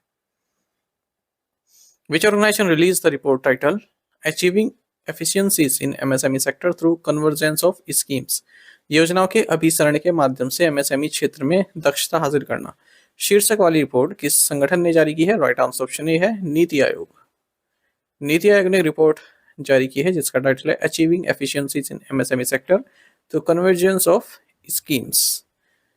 तो गवर्नमेंट का जो सपोर्ट रहा है भारत के micro small and medium enterprise sector को, उसी को हाईलाइट किया गया है। रिपोर्ट लॉन्च की गई डॉक्टर अरविंद वीरमानी द्वारा, जो कि नीति आयोग के मेंबर हैं, और BVR सुब्रमण्यन, जो कि चीफ एग्जीक्यूटिव ऑफिसर हैं नीति आयोग के। तो इसमें एवेल्युएट्स किए गए हैं सभी गवर्नमेंट ऑफ इंडिया की स्कीम्स, प्रोग्राम जो MSME सेक्टर के लिए लॉन्च की गई है क्या क्या बेस्ट प्रैक्टिसेस रही हैं, सेंट्रल स्टेट इंटरनेशनल एक्सपीरियंस को साझा किया गया है।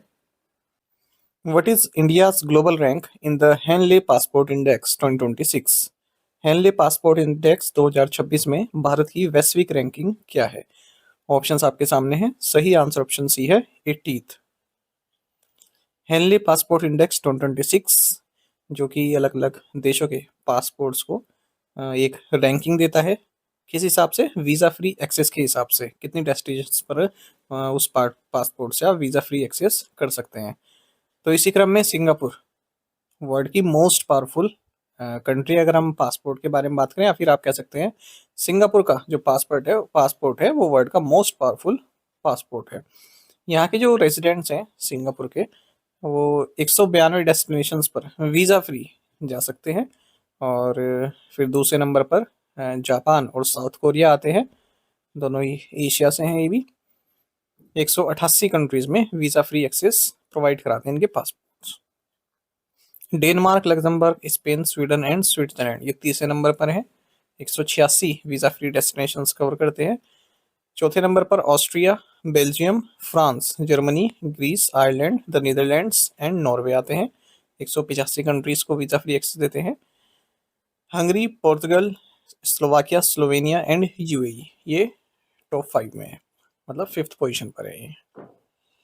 वहीं अफगानिस्तान सबसे कम रैंकिंग पर है, सबसे नीची रैंकिंग पर है। केवल 24 डेस्टिनेशन ही ऐसी हैं जहां पर वीज़ा फ्री एक्सेस कर सकते हैं आप अफगानिस्तान पासपोर्ट के साथ।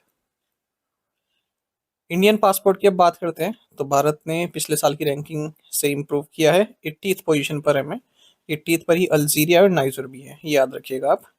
जबकि पिछले साल हम 85वें नंबर पर थे। हमारा जो पासपोर्ट अगर किसी के पास है तो 55 कंट्रीज में वीज़ा फ्री एक्सेस कर सकता है। हेनली पासपोर्ट इंडेक्स में जो डेटा लिया जाता है इंटरनेशनल एयर ट्रांसपोर्ट एसोसिएशन से लिया जाता है और रिसर्च की जाती है हेनले एंड पार्टनर्स के द्वारा। विश्व बैंक के अनुसार चालू वित्त वर्ष के लिए भारत की संशोधित जीडीपी वृद्धि दर का पूर्वानुमान क्या है? What is the revised GDP growth forecast for India for the current fiscal according to the World Bank? Right answer option C है 7.2%। तो वर्ल्ड बैंक ने इंडिया की जो जीडीपी ग्रोथ फोरकास्ट है उसको रेस कर दिया है, 7.2% कर दिया है करंट फिस्कल ईयर के लिए, 0.9% पॉइंट से बढ़ा दिया है। और वर्ल्ड बैंक की रिपोर्ट का नाम है ग्लोबल इकोनॉमिक प्रोस्पेक्ट्स। और इंडिया 6.5% से ग्रो करेगा 2026-27 में। अच्छा, फर्स्ट एडवांस एस्टिमेट्स की अगर हम बात करें जो ministry of statistics and programme implementation ने रिलीज की हैं, उसके अनुसार इंडियन इकोनॉमी 7.4% से ग्रो करेगा करंट फिस्कल में। विच state government announce the launch of the गृह लक्ष्मी डिजिटल मार्केटिंग पोर्टल? किस राज्य सरकार ने गृह लक्ष्मी डिजिटल मार्केटिंग पोर्टल के शुभारंभ की घोषणा की है? राइट आंसर ऑप्शन भी है गवर्नमेंट ऑफ कर्नाटक। तो देखिए, गवर्नमेंट ऑफ कर्नाटक ने गृह लक्ष्मी डिजिटल मार्केटिंग एक डेडिकेटेड ऑनलाइन पोर्टल है जिसमें जो महिला एंटरप्रेन्योर्स हैं उनके प्रोडक्ट्स को दिखाया गया है। तो यहाँ से आप खरीद सकते हैं उनके प्रोडक्ट्स, जो भी महिला एंटरप्रेन्योर्स हैं उनके द्वारा जो प्रोडक्ट्स बनाए जा रहे हैं।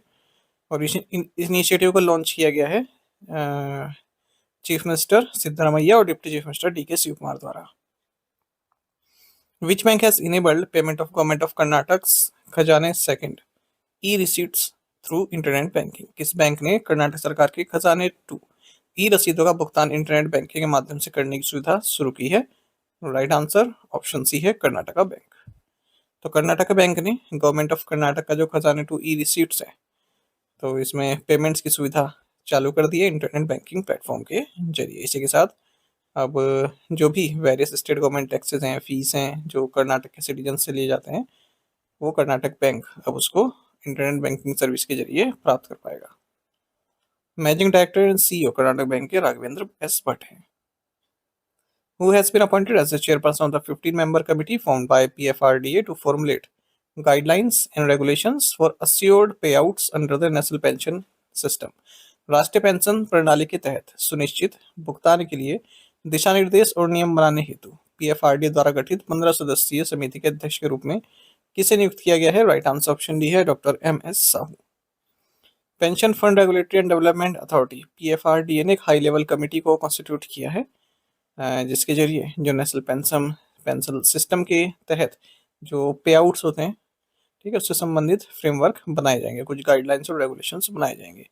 तो ये 15 मेंबर की कमेटी है और इसकी अध्यक्षता farmer chairperson of insolvency and bankruptcy board of India doctor MS Sahu करने वाले हैं। इसमें और भी लोग रहेंगे अलग अलग डिसिप्लिन से, जैसे legal, actuarial, finance, insurance, capital markets, academia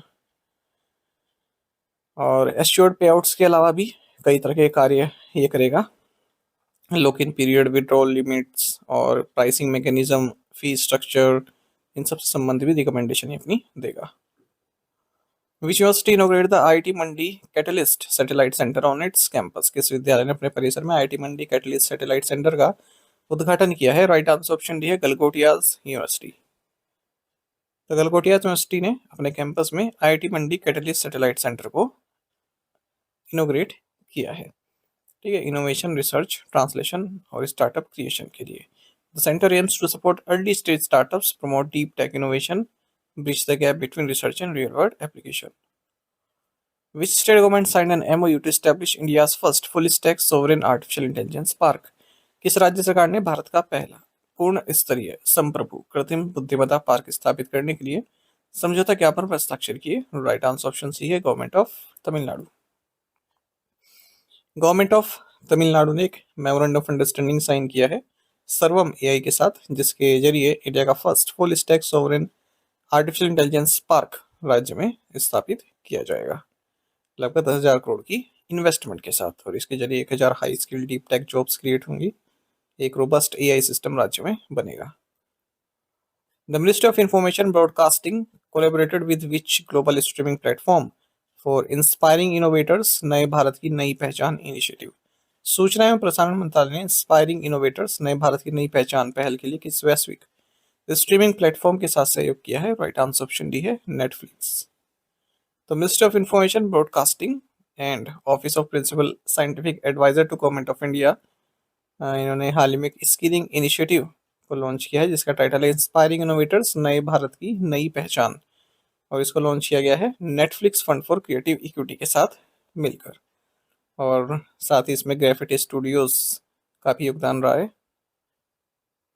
The Indian Council of Agricultural Research (ICAR) signed the MOU with which institution to strengthen collaboration in the dairy sector? भारतीय कृषि अनुसंधान परिषद ने डेयरी क्षेत्र में सहयोग को मजबूत करने के लिए किस संस्था के साथ समझौता ज्ञापन पर हस्ताक्षर किए है? राइट आंसर ऑप्शन बी है नेशनल डेयरी डेवलपमेंट बोर्ड।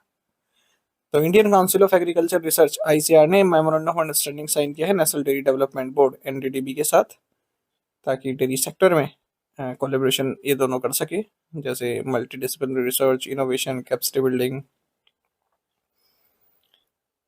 बाकी वही है इसके बारे में। In which Indian city will Australia's University of New South Wales open its new campus? Australia के न्यू साउथ वेल्स विश्वविद्यालय का नया परिसर भारत के किस शहर में खुलेगा? राइट आंसर ऑप्शन सी है बेंगलुरु। तो university of New South Wales, जो कि ऑस्ट्रेलिया की लीडिंग यूनिवर्सिटीज में से एक है, ये इस साल अगस्त तक बेंगलुरु के मान्यता टेक पार्क में अपना कैंपस ओपन करने वाली है। अंडर ग्रेजुएट प्रोग्राम से ऑफर करेगी, कॉमर्स में, मीडिया में, कंप्यूटर साइंस, डेटा साइंस में। पोस्ट ग्रेजुएट प्रोग्राम भी होंगे साइबर सिक्योरिटी में। What is the total amount of penalty imposed on Indigo by the DGCA? DGCA ने इंडिगो पर कितना जुर्माना लगाया है? ऑप्शंस आपके सामने हैं। सही आंसर ऑप्शन सी है 22.20 करोड़ रुपीस। आप सभी जानते हैं कि 3 से 5 दिसंबर के बीच में 2500 से ज़्यादा इंडिगो फ्लाइट्स कैंसिल हुई, 1800 से ज़्यादा फ्लाइट्स डिले हुई और कई सारे पैसेंजर्स को काफ़ी दिक्कतों का सामना करना पड़ा। तो उसका हर्जाना अब भुगतना पड़ेगा इंडिगो को, क्योंकि Directorate General of Civil Aviation ने 22.20 करोड़ रुपए की पेनल्टी लगाई है इस एयरलाइन पर। और ये डिसरप्शन इसलिए हुआ था क्योंकि नए flight duty time limitation norms लागू हुए थे, तो इनके पास क्रू शॉर्टेज हो गई थी। ये उस चीज़ को सही से उस स्थिति को सही से आकलन नहीं कर पाए, अपना जो रोस्टर सिस्टम है उसको सही से नहीं बना पाए। आपको बता दें हमारे देश का जो डोमेस्टिक एयर पैसेंजर है उसमें 60% शेयर इंडिगो से ट्रेवल करता है। ये एक लो कॉस्ट हाइब्रिड एयरलाइन है, इसका हेडक्वार्टर्स गुड़गांव हरियाणा में है, और पैसेंजर्स के हिसाब से देखें तो लार्जेस्ट एयरलाइन है इंडिया में। राहुल भाटिया MD हैं इसके, और पीटर्स एल्बर्स इस एयरलाइन के CEO हैं। To whom did Maria Corina Machado give her 2025 Nobel peace prize medal. Maria Corina Machado ने अपना 2025 का नोबेल शांति पुरस्कार पदक किसे समर्पित किया? ऑप्शंस आपके सामने हैं। सही आंसर ऑप्शन बी है डोनाल्ड ट्रंप। तो वेनेजुएला की अपोजिशन लीडर हैं मारिया कोरिना मैशेडो। इन्होंने अपना Nobel peace prize medal US president Donald Trump को डेडिकेट किया है। व्हाइट हाउस में इनसे मुलाकात की। हालांकि नॉर्वे नोबेल कमेटी ने इस बात को दोहराया है कि एक बार जो नोबेल प्राइज अनाउंस हो जाता है तो ना तो उसे रिवोक किया जा सकता, ना ही उसे किसी के साथ शेयर किया जा सकता, ना ही किसी दूसरे को ट्रांसफर किया जा सकता है। आपको बता दें मारिया कोरिना मैशेडो ये वेनेजुएला की पॉलिटिशियन है, एक्टिविस्ट हैं, प्रोमिनेंट लीडर है वहाँ की, और 2025 का नोबेल पीस प्राइज इन्हें दिया गया था। Which two cities are connected by India's first Vande Bharat sleeper train? Bharat की पहली वंदे भारत स्लीपर ट्रेन किन दो शहरों को जोड़ती है? ऑप्शंस आपके सामने हैं। सही आंसर ऑप्शन डी है Howrah and Guwahati. Prime minister Narendra Modi हाल ही में Malda town railway station visit किए वेस्ट बंगाल में, जहां उन्होंने इंडिया की first Vande Bharat sleeper train को हरी झंडी दिखाई, जो कि हावड़ा कोलकाता से गुवाहाटी कामाख्या असम के बीच में चल रही है। साथ ही गुवाहाटी कामाख्या हावड़ा वंदे भारत स्लीपर ट्रेन को भी इन्होंने वर्चुअली हरी झंडी दिखाई है। अच्छा, इससे जो समय है हावड़ा गुवाहाटी रूट पर वो लगभग 2.5 घंटे का कम हो जाएगा। साथ ही प्राइम मिनिस्टर नरेंद्र मोदी ने जितने भी रेल लाइन्स हैं न्यू कुच बिहार बमनहाट और न्यू कुच बिहार बॉक्सीघाट के बीच में, इन सभी का इलेक्ट्रिफिकेशन भी जो है संचालित किया। Who became the 92nd Indian to earn the title of chess grandmaster? 92वें भारतीय शतरंज ग्रैंड मास्टर कौन बने? राइट आंसर ऑप्शन सी है आर्यन वार्सने।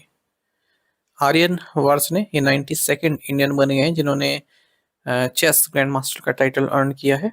और एंड्रोनिक मार्गयन मेमोरियल टाइटल इन्होंने जीता है आर्मेनिया में, और जिसकी वजह से इनकी रेटिंग इस तरह हो गई कि इन्हें ग्रैंड मास्टर का टाइटल प्राप्त हुआ। दिल्ली से है, और 8 और ग्रैंड मास्टर हैं जो दिल्ली से आते हैं, जैसे परिमार्जन नेगी है, अभिजीत गुप्ता है, श्री राम झा है, वैभव सूरी है, साज ग्रोवर है, आर्यन चोपड़ा है, पृथ्वी गुप्ता है। तो उन्हीं की लिस्ट को ज्वाइन कर लिया इन्होंने। तो याद रखिए कहाँ से आते हैं ये भी पूछ लेते हैं, क्योंकि ज्यादातर तमिलनाडु से आप देखते हैं। On which state is the foundation day of the Lokpal of India observed? Bharat के लोकपाल का स्थापना दिवस कब मनाया जाता है? ऑप्शंस आपके सामने है। सही आंसर ऑप्शन बी है 16 जनवरी। तो foundation day of the Lokpal of India ये 16 जनवरी है ना, 16 बोला ना मैंने, ठीक है। Foundation day of the Lokpal of India ये 16 जनवरी को मनाया जाता है। इस दिन लोकपाल ऑफ इंडिया का इस्टेब्लिशमेंट हुआ था। लोकपाल एंड लोकायुक्त एक्ट 2013 की सेक्शन 3 के तहत 16 जनवरी 2014 को न्यू दिल्ली में इनका ऑफिस है, और यहीं पर फंक्शन भी हुआ। Chairperson of Lokpal of India है जस्टिस AM खानविलकर। जो लोकपाल का आइडिया है सबसे पहले 1963 में सामने आया। जो ओम्बुड्समैन मॉडल है उसी से इंस्पायर्ड रहा, और फिर फर्स्ट एडमिनिस्ट्रेटिव रिफॉर्म्स कमीशन द्वारा 1966 में इसको रिकमेंड किया गया।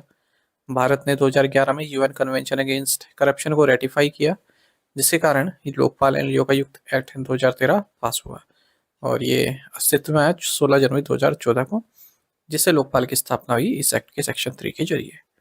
महाराष्ट्र पहला राज्य है जिसने लोकायुक्त स्टैब्लिश किया था 1971 में।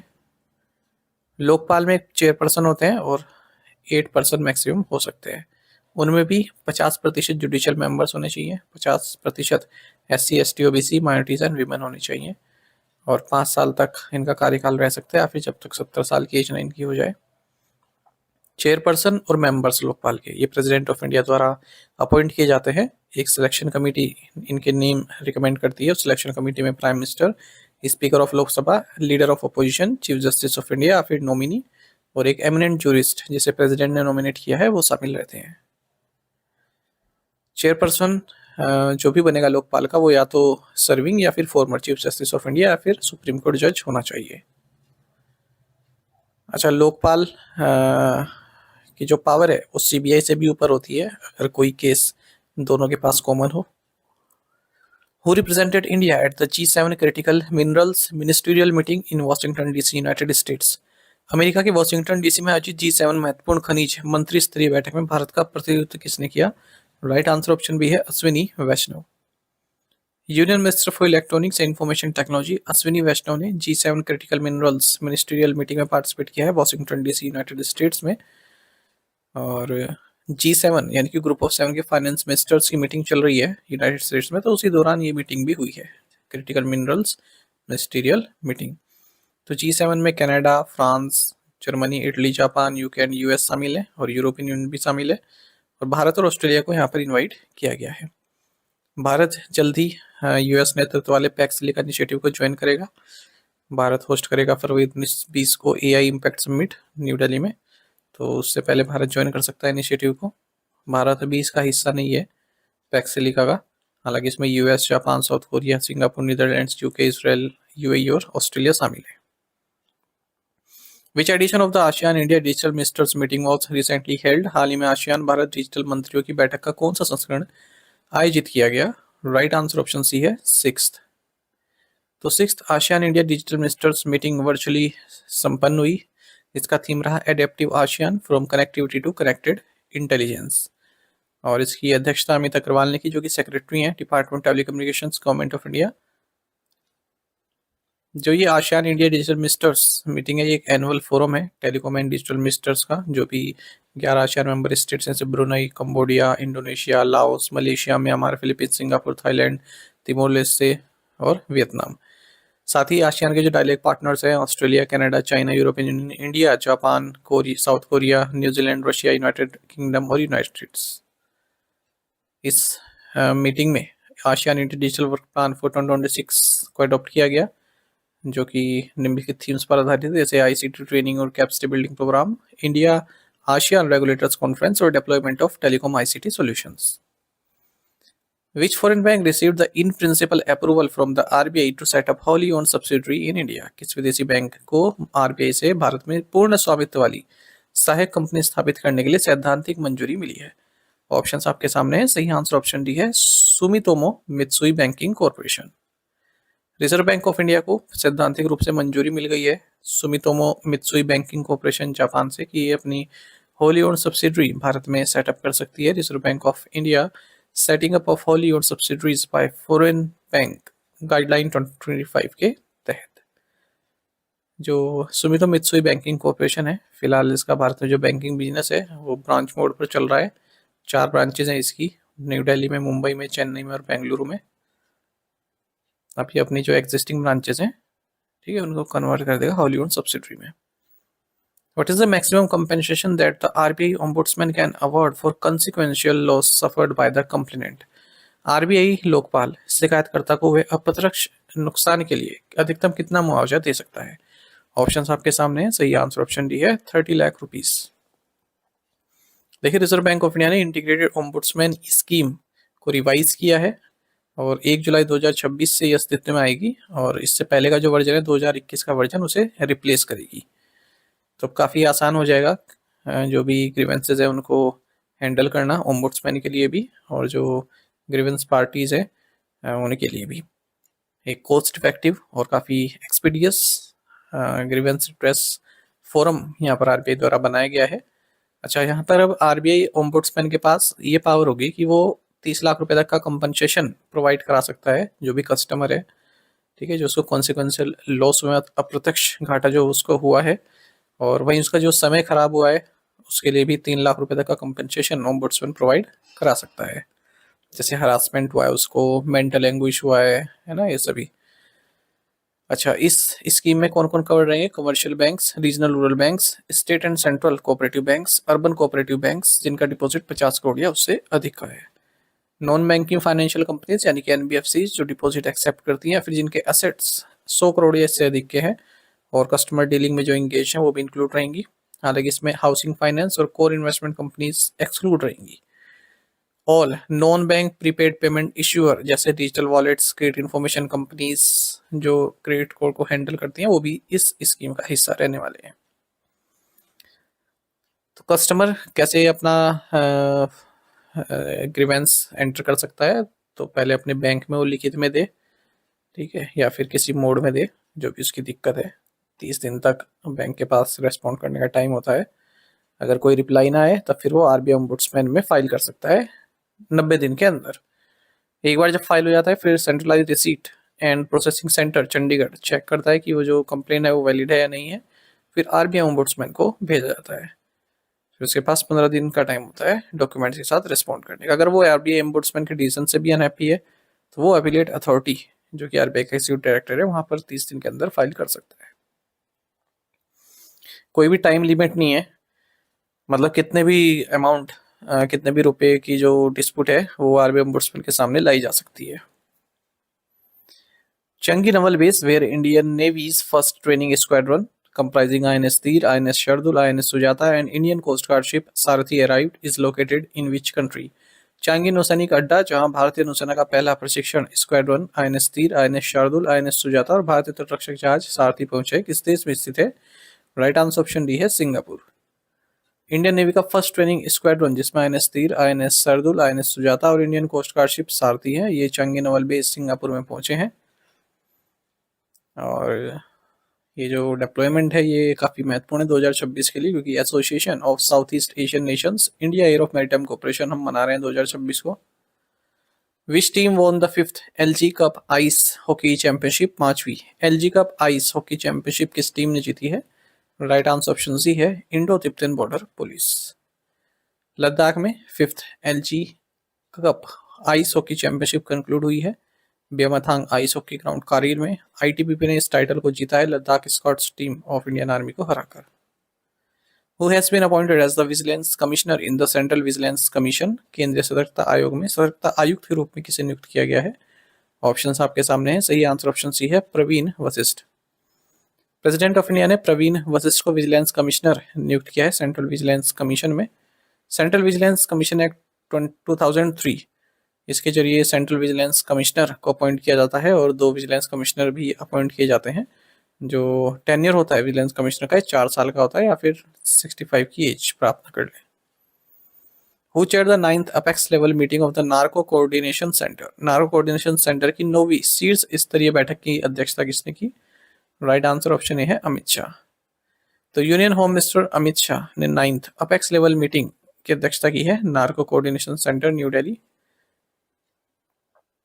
और 31 मार्च 2026 से 3 साल के लिए एक नेशन वाइड कैंपेन भी चलाया जाएगा ड्रग्स के अगेंस्ट।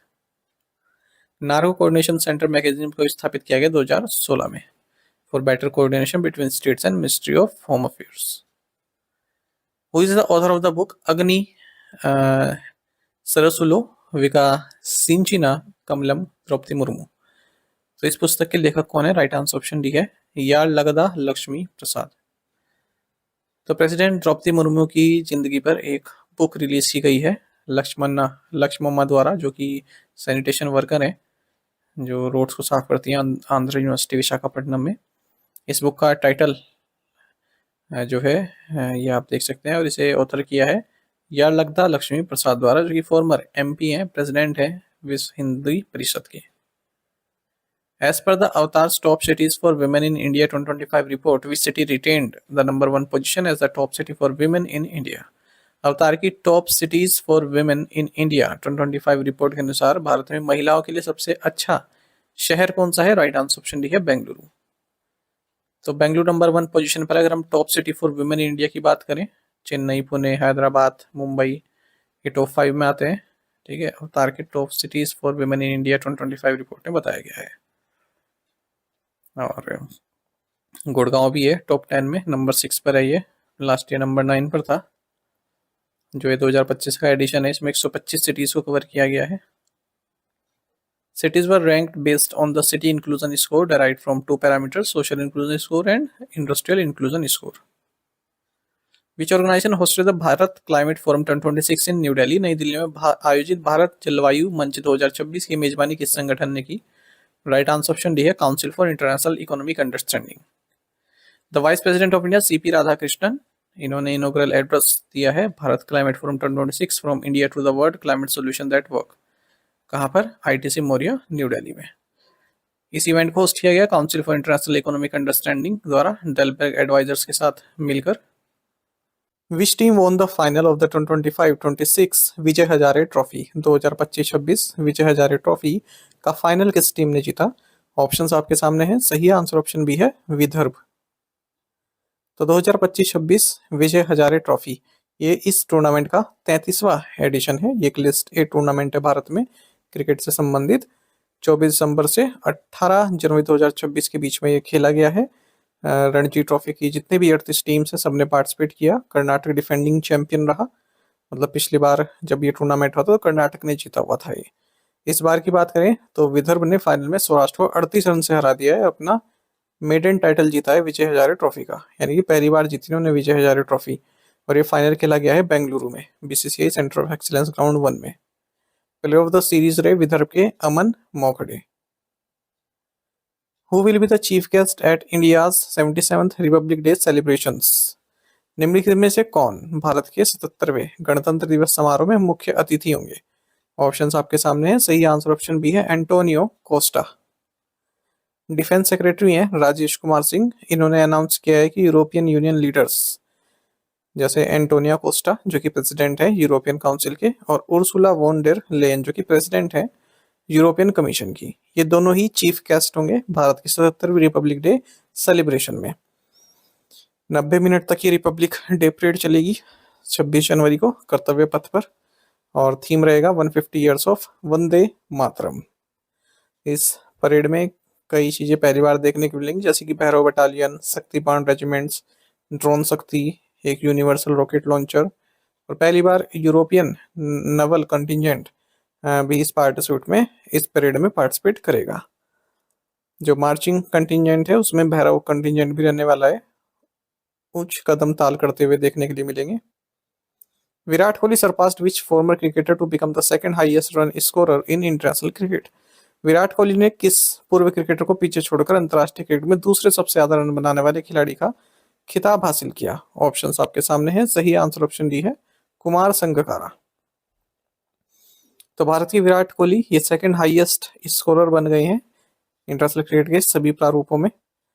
और न्यूजीलैंड के अगेंस्ट इन्होंने ओडीआई में अपनी मैच विनिंग पारी खेली, उसके बाद इन्होंने ये कीर्तिमान हासिल किया है। श्रीलंका के कुमार संगकारा को इन्होंने पीछे छोड़ दिया। संगकारा के टोटल रन है 28,016, ठीक है। और अब कोहली केवल सचिन तेंदुलकर से पीछे हैं। अगर हम ओवरऑल रन की बात करें 34,357 रन है सचिन तेंदुलकर के, और कोहली के नाम है 28,068 रन। अब टेस्ट, ओडीआई और टी20 मिलाकर डेब्यू इन्होंने 2008 में किया था श्रीलंका के अगेंस्ट ओडीआई में। Which state was ranked as a Category A Best Performer on Department for Promotion of Industry and Internal Trade's 5th edition of the State's Startup Ecosystem Ranking? सबसे महत्वपूर्ण क्वेश्चन है, उद्योग एवं आंतरिक व्यापार संवर्धन विभाग द्वारा जारी राज्यों के स्टार्टअप इकोसिस्टम रैंकिंग के 5वें संस्करण में किस राज्य को श्रेणी ए में सर्वश्रेष्ठ प्रदर्शनकर्ता के रूप में स्थान दिया गया? ऑप्शंस आपके सामने हैं, सही आंसर ऑप्शन ए है गुजरात।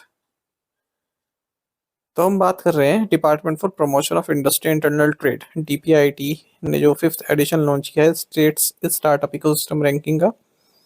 इसमें कैटेगरी ए में गुजरात और कैटेगरी बी में अरुणाचल प्रदेश एंड गोवा ये बेस्ट परफॉर्मर रहे हैं, ठीक है। अगर हम स्टार्टअप इकोसिस्टम के डेवलपमेंट की बात करें तो स्टेट्स एंड यूनियन टेरिटरीज को दो कैटेगरीज में डिवाइड किया गया, एक तो है कैटेगरी ए और दूसरी है कैटेगरी बी। कैटेगरी ए को भी फिर फर्दर दो सब कैटेगरीज में डिवाइड किया गया है, A1 एंड A2। A1 में तो जितने स्टेट्स एंड यूटीज इनकी पॉपुलेशन 5 करोड़ से ज़्यादा है उनको इंक्लूड किया गया है। वहीं A2 में जिन स्टेट्स या यूनियन टेरिटरीज की पॉपुलेशन 1 करोड़ से ज़्यादा लेकिन 5 करोड़ से कम है उन्हें इंक्लूड किया गया है। और बी कैटेगरी में उन सभी स्टेट्स एंड यूनियन टेरिटरीज को इंक्लूड किया गया इनकी पॉपुलेशन 1 करोड़ से कम है। और 6 रिफॉर्म एरियाज हैं जिसमें स्टेट्स एंड यूटीज को इवेल्युएट किया गया है। 19 एक्शन पॉइंट्स हैं। Total 34 states and union territories ने इस एक्सरसाइज में पार्टिसिपेट किया है। 5 कैटेगरीज के तहत राज्यों को रखा गया है, best performers, top performers, leaders, aspiring leaders and emerging startup ecosystems. तो अपने अपने राज्य याद कर लीजिएगा किस कैटेगरी में आते हैं, जो राज्य के एग्जाम्स होते हैं वहां पर पूछे जाते हैं। अभी आगे देखेंगे। तो ये 5th एडिशन है और 3 मेजर पिलर्स इस फ्रेमवर्क के रहे हैं। फिर 75% वेटेज तो दिया गया है डॉक्यूमेंट्स जो स्टेट्स एंड यूटीज ने सबमिट किए हैं। 15% दिया गया है जो फीडबैक रिसीव किया गया है स्टार्टअप से, और बाकी 10% प्राइवेट इकोसिस्टम मैपिंग से। और ये जो पीरियड कंसिडर किया गया है इस रैंकिंग के लिए 1 जनवरी 2023 से 30 नवंबर 2024 का। डीपीआईआईटी के अलावा फिक्की, नास्कॉम, सीआई ने भी इसमें हेल्प की है। चलिए अब देखते हैं रिजल्ट्स। तो बेस्ट परफॉर्मर की हम बात कर रहे हैं कैटेगरी ए में, गुजरात टॉप पर है। कैटेगरी बी में अरुणाचल प्रदेश और गोवा, यही हमारा क्वेश्चन भी था। टॉप परफॉर्मर की अब हम बात कर रहे हैं। टॉप परफॉर्मर्स कौन कौन रहे? कैटेगरी ए में कर्नाटक, पंजाब, तमिलनाडु, उत्तर प्रदेश। अब जो उत्तर प्रदेश वाले हैं वो याद रखिएगा कि आप कैटेगरी ए टॉप परफॉर्मर्स में आते हैं। Category B Himachal Pradesh. अब लीडर्स की बात करें, कैटेगरी में आंध्र प्रदेश, हरियाणा, केरल, मध्य प्रदेश, महाराष्ट्र, राजस्थान, तेलंगाना, उत्तराखंड। तो इस तरह जो उत्तराखंड है, हरियाणा है, मध्य प्रदेश, महाराष्ट्र, जितने भी राज्य हैं अपने अपना याद रखेंगे लीडर्स कैटेगरी में है। कैटेगरी में मणिपुर, मेघालय, नागालैंड। एस्पायरिंग लीडर्स की बात करें तो कैटेगरी ए में असम, बिहार, जम्मू एंड कश्मीर और उड़ीसा आते हैं। कैटेगरी बी में Andaman and Nicobar islands, Mizoram, Sikkim and Tripura. वहीं इमर्जिंग स्टार्टअप इकोसिस्टम्स में कैटेगरी में छत्तीसगढ़, एनसीटी ऑफ दिल्ली। और कैटेगरी में Chandigarh, Dadar Nagar Haveli and Daman and Diu, Ladakh, Lakshadweep and Puducherry आते हैं। और ये इसका बिल्कुल समराइज है कैटेगरी भी। इस तरह की इमेज मैं टेलीग्राम पर शेयर करता रहता हूँ, टेलीग्राम ज्वाइन कर लीजिए। करंट अफेयर्स फंडा नाम से चैनल है। एग्जाम जब आता है ना तब क्विक रिवाइज करने के लिए सही रहता है।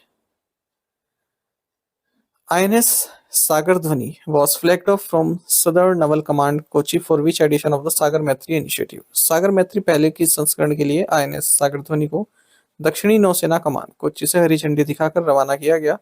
राइट आंसर ऑप्शन ए है 5th एडिशन। INS सागर ध्वनि जो कि इंडिया का एक ओशनोग्राफिक रिसर्च वेसल है, Naval physical and oceanographic laboratory जो DRDO के उसके तहत बनाया गया है। तो इसको हरी झंडी दिखाई गई है सागर मैत्री इनिशिएटिव के 5th एडिशन के लिए। कहाँ से? सदर्न नवल कमांड कोची से। तो सागर मैत्री flagship collaborative initiative Indian navy और DRDO का और गवर्नमेंट ऑफ इंडिया का जो विजन है महासागर यानी कि mutual and holistic advancement for security and growth across region, उसी को आगे बढ़ाता है। तो DRDO ने एक साइंटिफिक कंपोनेंट जिसका टाइटल है मैत्री यानी कि marine and allied interdisciplinary training and research initiative, इसको शुरू किया हुआ है ताकि एक लॉन्ग टर्म कोलेब्रेशन हम कर सकें इंडियन ओशन रिम कंट्रीज के साथ ओशन रिसर्च एंड डेवलपमेंट के फील्ड में तरक्की करने के लिए। तो जो ये सागर मैत्री प्रोग्राम के तहत जो ये INS सागर ध्वनि है, ये उस हिस्टोरिक रूट को फिर से तय करेगा जो INS किस्टना जिसने इंटरनेशनल इंडियन ओशन एक्सपीडिशन को में पार्टिसिपेट किया था 1965 से 65 तक। ठीक है, तो उसी के रूट को फिर से फॉलो करने वाला है। और 8 जो इंडियन ओशन रिम कंट्रीज हैं वहाँ ये जाएगा, जैसे Oman, Maldives, Sri Lanka, Thailand, Malaysia, Singapore, Indonesia and Myanmar. India's first ever open sea marine fish farming project was launched from which location? Bharat की पहली खुली समुद्री मछली पालन परियोजना किस स्थान से शुरू की गई? राइट आंसर ऑप्शन सी है अंडमान सी। तो union minister of state for science and technology, earth sciences, MOSPMO, personnel public grievances, pensions, atomic energy and space, doctor Jitendra Singh, इन्होंने अंडमान सी से इंडिया की first ever open sea marine fish farming project को launch किया है। और इसमें ministry of earth sciences, government of India, national institute of ocean technology and UT admission Andaman Nicobar islands ने सहयोग किया है। Who inaugurated the PM Vishwakarma Haat 2026 at Delhi Haat INA New Delhi? PM Vishwakarma Haat 2026 Delhi Haat INA नई दिल्ली का उद्घाटन किसने किया? राइट आंसर ऑप्शन सी है Jitan Ram Manjhi. Union minister for micro small and medium enterprises, Jitan Ram Manjhi, इन्होंने PM विश्वकर्मा हाट 2026 जो कि ऑर्गेनाइज किया गया है मिनिस्ट्री ऑफ MSME द्वारा दिल्ली हाट INA न्यू दिल्ली में, इसको इनोग्रेट किया है। तो प्रधानमंत्री विश्वकर्मा स्कीम के बारे में इन्होंने बताया कि कई लोगों को बेनिफिट मिला है जो आर्टिशंस हैं, जैसे PM Vishwakarma identity card and certificate दिए गए हैं, स्किल ट्रेनिंग दी गई है 500 रुपये पर डे स्टाइपेंड के साथ, टूल किट इंसेंटिव दिए गए हैं 15,000 रुपये तक के, कोलेट्रल फ्री लोन्स भी उनको दिया जा रहा है 3 लाख रुपए तक का। Prime minister Narendra Modi participated in Bagurumba Dwhou 2026 in which city? प्रधानमंत्री नरेंद्र मोदी ने किस शहर में बागुरुम्बा दहू 2026 में भाग लिया? राइट आंसर ऑप्शन डी है गुवाहाटी। तो प्राइम मिनिस्टर नरेंद्र मोदी ने बागुरुम्बा दहू 2026 में पार्टिसिपेट किया है गुवाहाटी में। ये एक हिस्टोरिक कल्चरल इवेंट रहा जिसमें बोडो कम्युनिटी का जो रिच हेरिटेज है उसको सेलिब्रेट किया गया। 10,000 से ज़्यादा आर्टिस्ट जो बोडो कम्युनिटी से आते हैं उन्होंने बागुरुम्बा डांस परफॉर्म किया PM के सामने। साथ ही प्राइम मिनिस्टर नरेंद्र मोदी ने भूमि पूजन भी किया काजीरंगा एलिवेटेड कॉरिडोर प्रोजेक्ट के लिए, जिसकी वैल्यू 6,950 करोड़ रुपए है। 86 किलोमीटर लॉन्ग ये काजीरंगा एलिवेटेड कॉरिडोर प्रोजेक्ट रहने वाला है और 35 किलोमीटर का एलिवेटेड वाइल्ड लाइफ कॉरिडोर इसमें रहेगा, जो काजीरंगा नेशनल पार्क से होकर गुजरेगा। साथ ही प्राइम मिनिस्टर ने 2 नई अमृत भारत एक्सप्रेस ट्रेन को भी हरी झंडी दिखाई है। गुवाहाटी रोहतक अमृत भारत एक्सप्रेस और Dibrugarh Lucknow Amrit Bharat express. Uttar Pradesh regional AI impact conference 2026 was held in which city? Uttar Pradesh क्षेत्रीय एआई इम्पैक्ट कॉन्फ्रेंस 2026 किस शहर में आयोजित की गई? राइट आंसर ऑप्शन सी है, लखनऊ। इंडिया एआई और ministry of electronics and information technology ने गवर्नमेंट ऑफ उत्तर प्रदेश के साथ मिलकर उत्तर Pradesh regional AI impact conference 2026 को होस्ट किया है लखनऊ में। और बाकी न्यू दिल्ली में 16 से 20 फरवरी के बीच में इंडिया एआई इम्पैक्ट समिट 2026 भी होने वाली है। साथ ही India AI working group on AI for economic growth and social good, ये मीटिंग भी हुई लखनऊ में ही। Scott Adams who passed away recently is best known for creating which cosmic strip? हाल ही में दिवंगत हुए स्कॉट एडम्स किस कॉमिक स्ट्रिप के रचनाकार के रूप में जाने जाते हैं? राइट आंसर ऑप्शन है, डिल्बर्ट। स्कॉट एडम्स यूएस से रहे हैं, कार्टूनिस्ट रहे हैं और जाने माने कार्टूनिस्ट हैं। इन्होंने कॉमिक स्ट्रिप डिल्बर्ट क्रिएट किया और इनका निधन हो गया 68 की एज में। डिल्बर्ट पहली बार 16 अप्रैल 1989 को पब्लिश की गई थी। अपने सटायरिकल ऑफिस ह्यूमर के लिए जानी जाती है। साथ ही मोहनलाल मित्तल, जो कि फादर हैं आर्सेलर मित्तल के, चेयरमैन लक्ष्मी मित्तल के और फाउंडर रहे हैं इस स्टील एम्पायर के, इनका निधन हो गया 99 की एज में। The 25th all India major port culture meet 2025-26 was held at which port? 25वीं अखिल भारतीय प्रमुख बंदरगाह सांस्कृतिक बैठक 2025-26 किस बंदरगाह पर आयोजित की गई? राइट आंसर ऑप्शन भी है, Paradip port. 25th all India major port cultural meet 2025-26 ये जयदेव सदन पारादीप पोर्ट पर आयोजित की गई है। पारादीप पोर्ट अथॉरिटी द्वारा इसे मेजर पोर्ट से स्पोर्ट्स कंट्रोल बोर्ड के साथ मिलकर आयोजित किया गया। Aralam butterfly sanctuary is the first butterfly century of which state? Aralam तितली अभ्यारण्य किस राज्य का पहला तितली अभ्यारण्य है? राइट आंसर ऑप्शन ही है, केरल। केरल गवर्नमेंट ने ऑफिशियली जो अरलम वाइल्ड लाइफ सेंचुरी से रीनेम कर दिया है अरलम बटरफ्लाई सेंचुरी के रूप में और इस तरह से राज्य का पहला बटरफ्लाई सेंचुरी बन चुकी है। चिनकन्नी रिवर इस बटरफ्लाई सेंचुरी से होकर गुजरती है। केरल संबंधित एक और करंट अफेयर देखेंगे। जो यहाँ पर मंदिर है सबरीमाला, यहाँ पर मकरविलक्कू फेस्टिवल मकर संक्रांति की रात में मनाया गया है। एसएससी रेलवे जैसे एग्जाम में पूछ लेते हैं इस तरह के festival. The drug-free campus campaign was inaugurated by Vice President of India C.P. Radhakrishnan at which institution? भारतीय राष्ट्रपति सीपी राधाकृष्णन ने किस संस्थान में नशा मुक्त परिवार अभियान का उद्घाटन किया? राइट आंसर ऑप्शन डी है, यूनिवर्सिटी ऑफ दिल्ली। तो vice president of India CP Radhakrishnan ने ड्रग फ्री कैंपस कैंपेन को इनोग्रेट किया है यूनिवर्सिटी ऑफ दिल्ली में। साथ ही उन्होंने एक डेडिकेटेड ई प्लेज प्लेटफॉर्म भी लॉन्च किया है, मोबाइल एप्लीकेशन भी लॉन्च किया है नशा मुक्त परिसर अभियान के तहत। Where was the DST Nidhi centre of excellence launched? DST Nidhi centre of excellence का शुभारंभ कहाँ किया गया? राइट आंसर ऑप्शन डी है, Indian institute of management Ahmedabad. DST Nidhi centre of excellence को लॉन्च किया गया Indian institute of management Ahmedabad में और इस सेंटर ऑफ एक्सीलेंस को 40 करोड़ रुपए की लागत से बनाया गया है। Minister of state for science and technology earth and sciences doctor Jitendra Singh द्वारा इसे इनोग्रेट किया गया। The center aims to provide startups and entrepreneurs with a unique interdisciplinary advantage, enabling close collaboration between technology experts, management professionals, and industry stakeholders under one integrated ecosystem. Name the Federal Chancellor of Germany who paid an official visit to India from 12 to 13 January 2026. Germany के chancellor का नाम बताइए जिन्होंने 12 से 13 जनवरी 2026 को भारत की आधिकारिक यात्रा की है? राइट आंसर ऑप्शन बी है, फ्रेडरिक मर्ज। तो देखिए प्राइम मिनिस्टर नरेंद्र मोदी के इनविटेशन पर जो जर्मनी के चांसलर हैं फ्रेडरिक मर्ज ये भारत आए 12 से 13 जनवरी 2024 के बीच में और दोनों ही देशों ने track 1.5 foreign policy and security dialogue को इस्टेब्लिश करने की बात कही।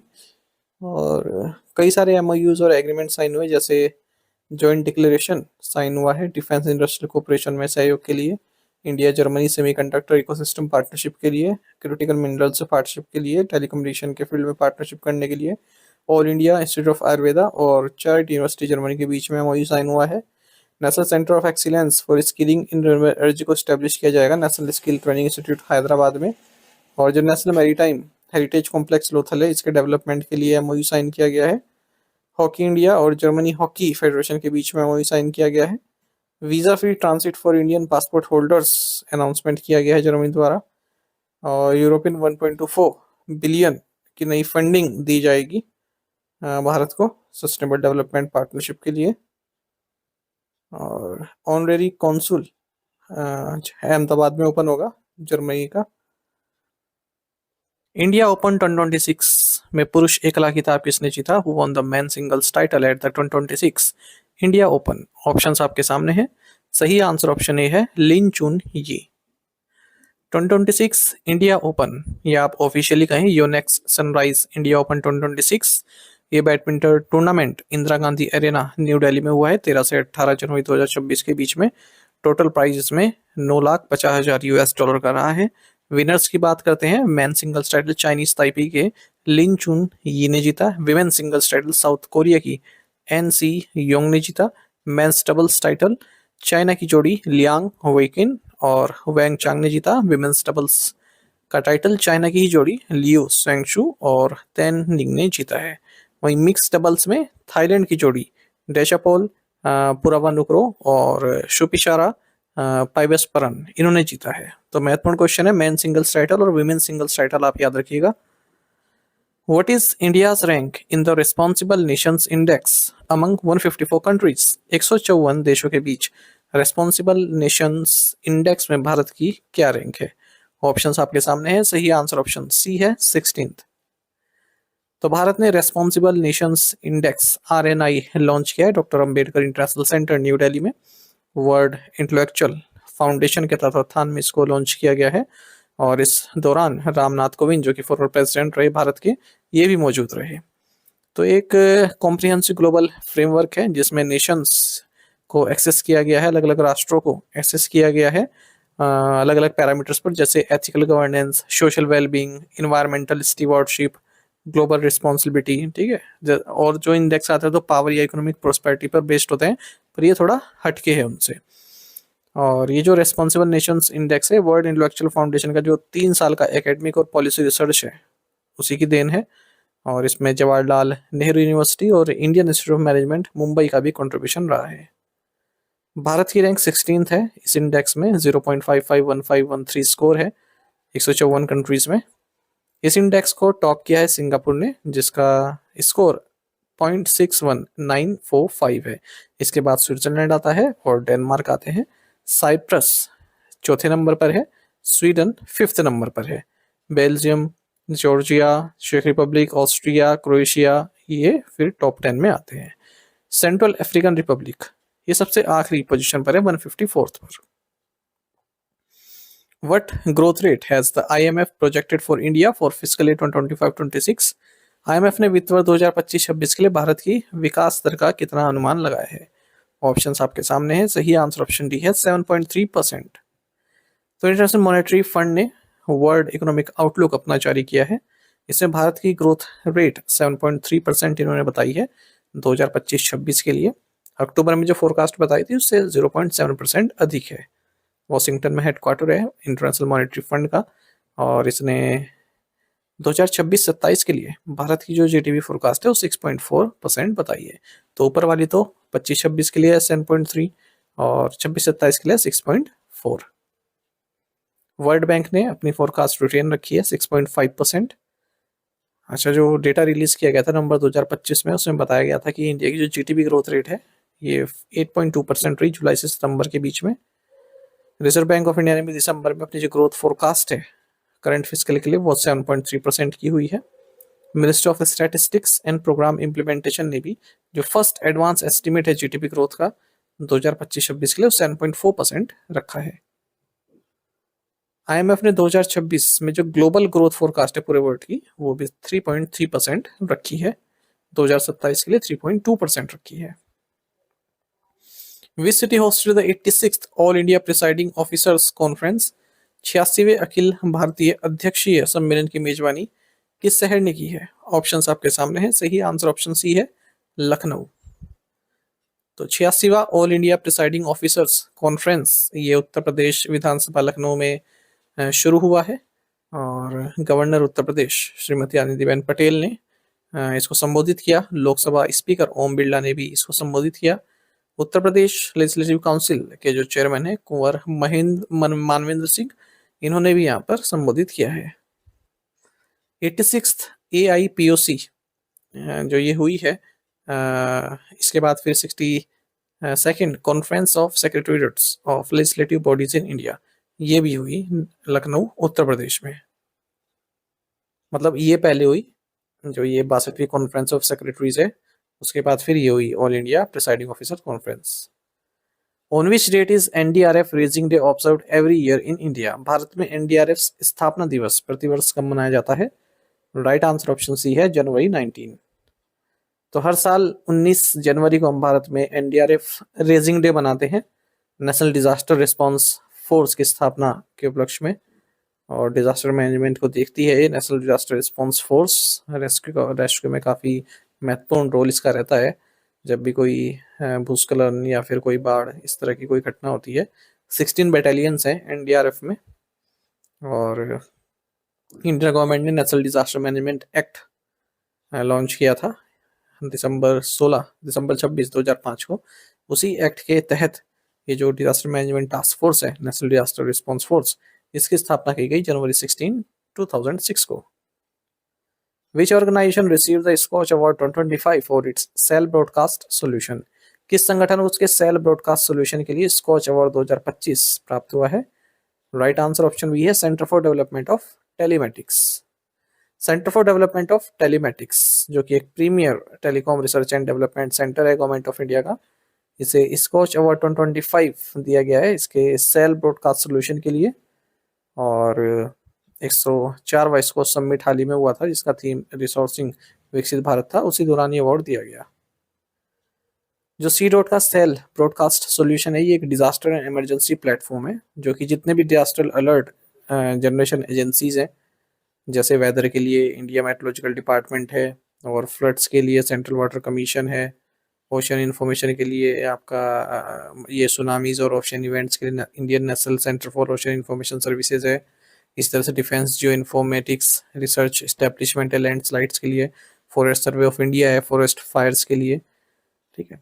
और स्टेट डिजास्टर मैनेजमेंट अथॉरिटीज़ हैं, नेशनल डिजास्टर मैनेजमेंट अथॉरिटीज़ हैं, तो इनको अलर्ट भेजने का काम ये करता है ये platform. Which ship of Indian navy embarked on the flagship voyage of लोकायन 26? भारतीय नौसेना का कौन सा जहाज लोकायन 26 की प्रमुख यात्रा पर रवाना हुआ है? ऑप्शंस आपके सामने हैं। सही आंसर ऑप्शन डी है, INS सुदर्शनी। तो इंडियन नेवी का जो सेल ट्रेनिंग शिप है INS सुदर्शनी, ये लोकायन 26 के लिए निकल चुका है, जो कि एक 10 महीने की ट्रांस ओशियनिक एक्सपीडिशन है, अलग अलग ओशियन को पार करेगा। 22,000 नॉटिकल माइल्स की यात्रा करने वाला है। 18 फॉरेन पोर्ट्स अक्रॉस 13 कंट्रीज ये विजिट करेगा। और एस्केल एसेट ये फ्रांस में होगा, एक इंटरनेशनल टॉलशिप इवेंट। सेल 250 होगा न्यूयॉर्क US से, इसमें ही पार्टिसिपेट करने वाला है। Which Indian company featured in Wood Mackenzie's Global Solar Module Manufacturing Ranking for first half 2025? Wood Mackenzie की 2025 की पहली छमाही के लिए वैश्विक सौर मॉड्यूल निर्माता रैंकिंग में कौन सी भारतीय कंपनी शामिल है? राइट आंसर ऑप्शन है, अडानी सोलर। अडानी सोलर इकलौती इंडियन कंपनी है जो Wood Mackenzie's global solar module manufacturing ranking for the first half of 2025 में अपनी जगह बना पाई है। ग्रेड A क्लासिफिकेशन इसको दिया गया है और 8वीं रैंक इसको प्राप्त हुई है। JA सोलर और ट्रीना सोलर ये टॉप रैंक पर रही है इस इंडेक्स में। IREDA global green energy finance IFSC Limited approved its first international green loan of $22.5 million to Swarna Solar for the development of 100 megawatt clean energy project in which country? तो IREDA global green energy finance IFS limited IFSC limited ने स्वर्ण solar को 100 megawatt की स्वच्छ ऊर्जा परियोजना के विकास के लिए 22.5 मिलियन अमेरिकी डॉलर का अपना पहला अंतर्राष्ट्रीय ग्रीन लोन दिया है। तो किस देश के लिए स्वीकृत किया गया है, किस देश में प्रोजेक्ट आएगा? राइट आंसर ऑप्शन सी है, जाम्बिया। तो IREDA global green energy finance IFSC limited, इसने अपना पहला इंटरनेशनल लोन दिया है, ग्रीन लोन दिया है, और ये अप्रूव किया गया है 22.5 मिलियन इन्वेस्टर का। स्वर्ण सोलर कंपनी है, ताकि 100 मेगावाट का क्लीन एनर्जी प्रोजेक्ट सेटअप कर पाए जाम्बिया में। IREDA global green energy finance IFSC limited ये होली ओन्ड सब्सिडरी है Indian national energy development agency limited, IREDA की। Which organization announced news partnership with major technology firms to generate revenue from AI related use of its content?